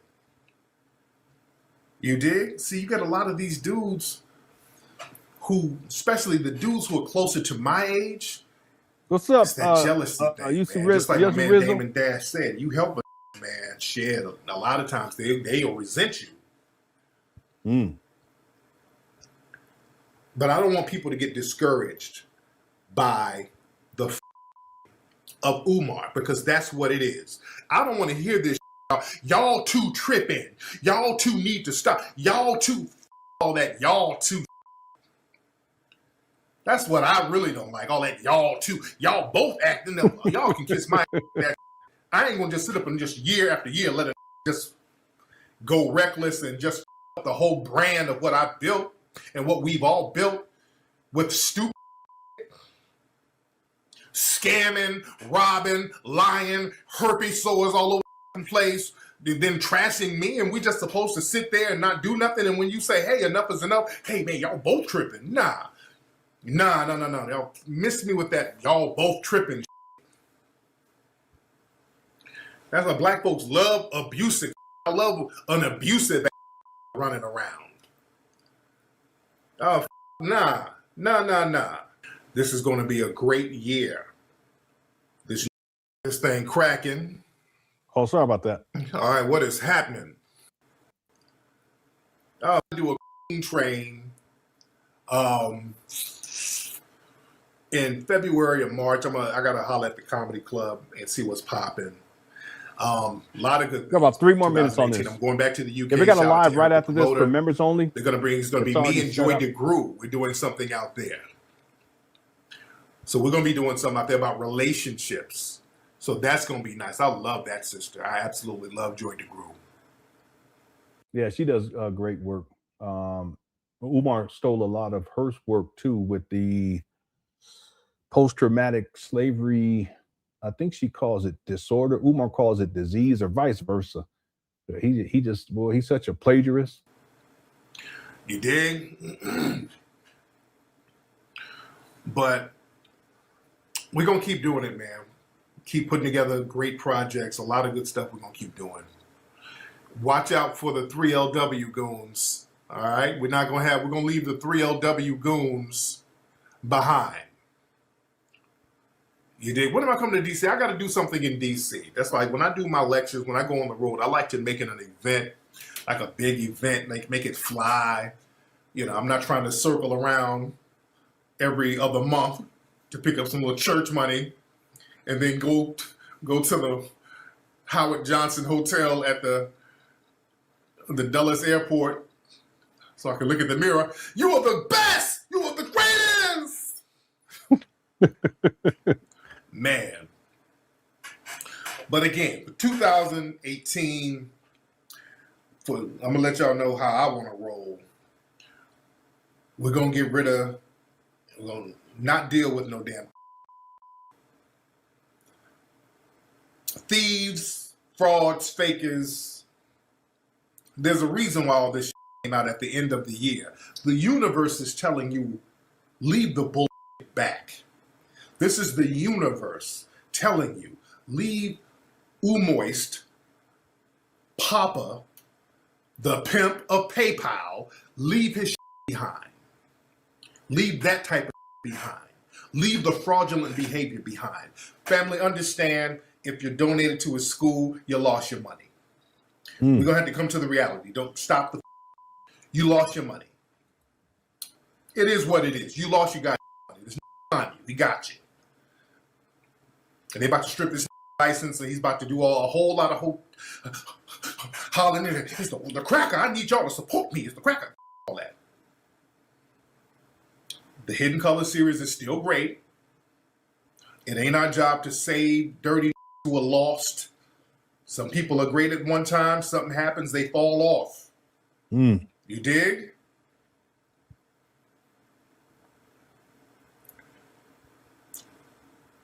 I guess I am talking about Bumpy Johnson. Shout out to RIP to Combat Jack. Real good brother out there in New York, Combat Jack. My brother, man, real good dude. I was on his show, man. A lot of people say me that Combat Jack episode that we did was one of the best. Very I'm not familiar who that is. I know they had a little acknowledgement for him out there in Brooklyn, I think this past Saturday. You dig? Yeah, but all that, the pimp of PayPal, all that bull, that's going to have to go. When somebody's karma is eating that up, let it. All that. We ain't got to go out there and help them and lift them up. And if somebody's karma is coming to smack them up, let it deal with them. All right, and there you have it. Okay, so this concludes the Umar Johnson, Tariq, Nasheed beef, and it was one for the ages. Okay, I want to thank you guys so much for tuning on in. I do have a live stream scheduled for members only. I just put the link inside of the chat room. If you're a member, come on over. If you're not a member, you want to join, become a member, you can do so and come on. We're going to be going through Umar Johnson's most recent interviews, one where he's being interviewed by one. We're only going to deal with the part where he's talking about FDMG, and then another one he was on Father David's podcast this weekend. We'll cover those two. We'll probably be there for maybe 30 minutes, 35 minutes, something like that. And we'll start that as soon as this show is over with. I hope you guys enjoyed the show. We did reach our goal for likes, and I want to thank everyone because we had a wonderful run. King became a new member. Thank you so much. We had a wonderful run this past week. I had some time off, so I got to get some extra stuff in. We also did some marathons over the weekend, and we've had a fantastic time. We're now back to our regularly scheduled programming. I don't plan on live streaming over the weekend. But we will be back for sure on Monday, unless Umar does something way off the chain. We'll get together over the weekend. Okay, but we do have a members only live scheduled right after this live stream. Okay, thank you guys so much. I won't do an outro because I want to get going on this other live stream. Shout out to everyone inside the Cool Chat. Thanks to the moms for handling this. Everyone who sent in super chats. Okay, thank you so much for all of your support, and everyone, thank you for tuning in to my live streams here on YouTube. Okay, so I'll talk with you guys soon. Take care. Peace.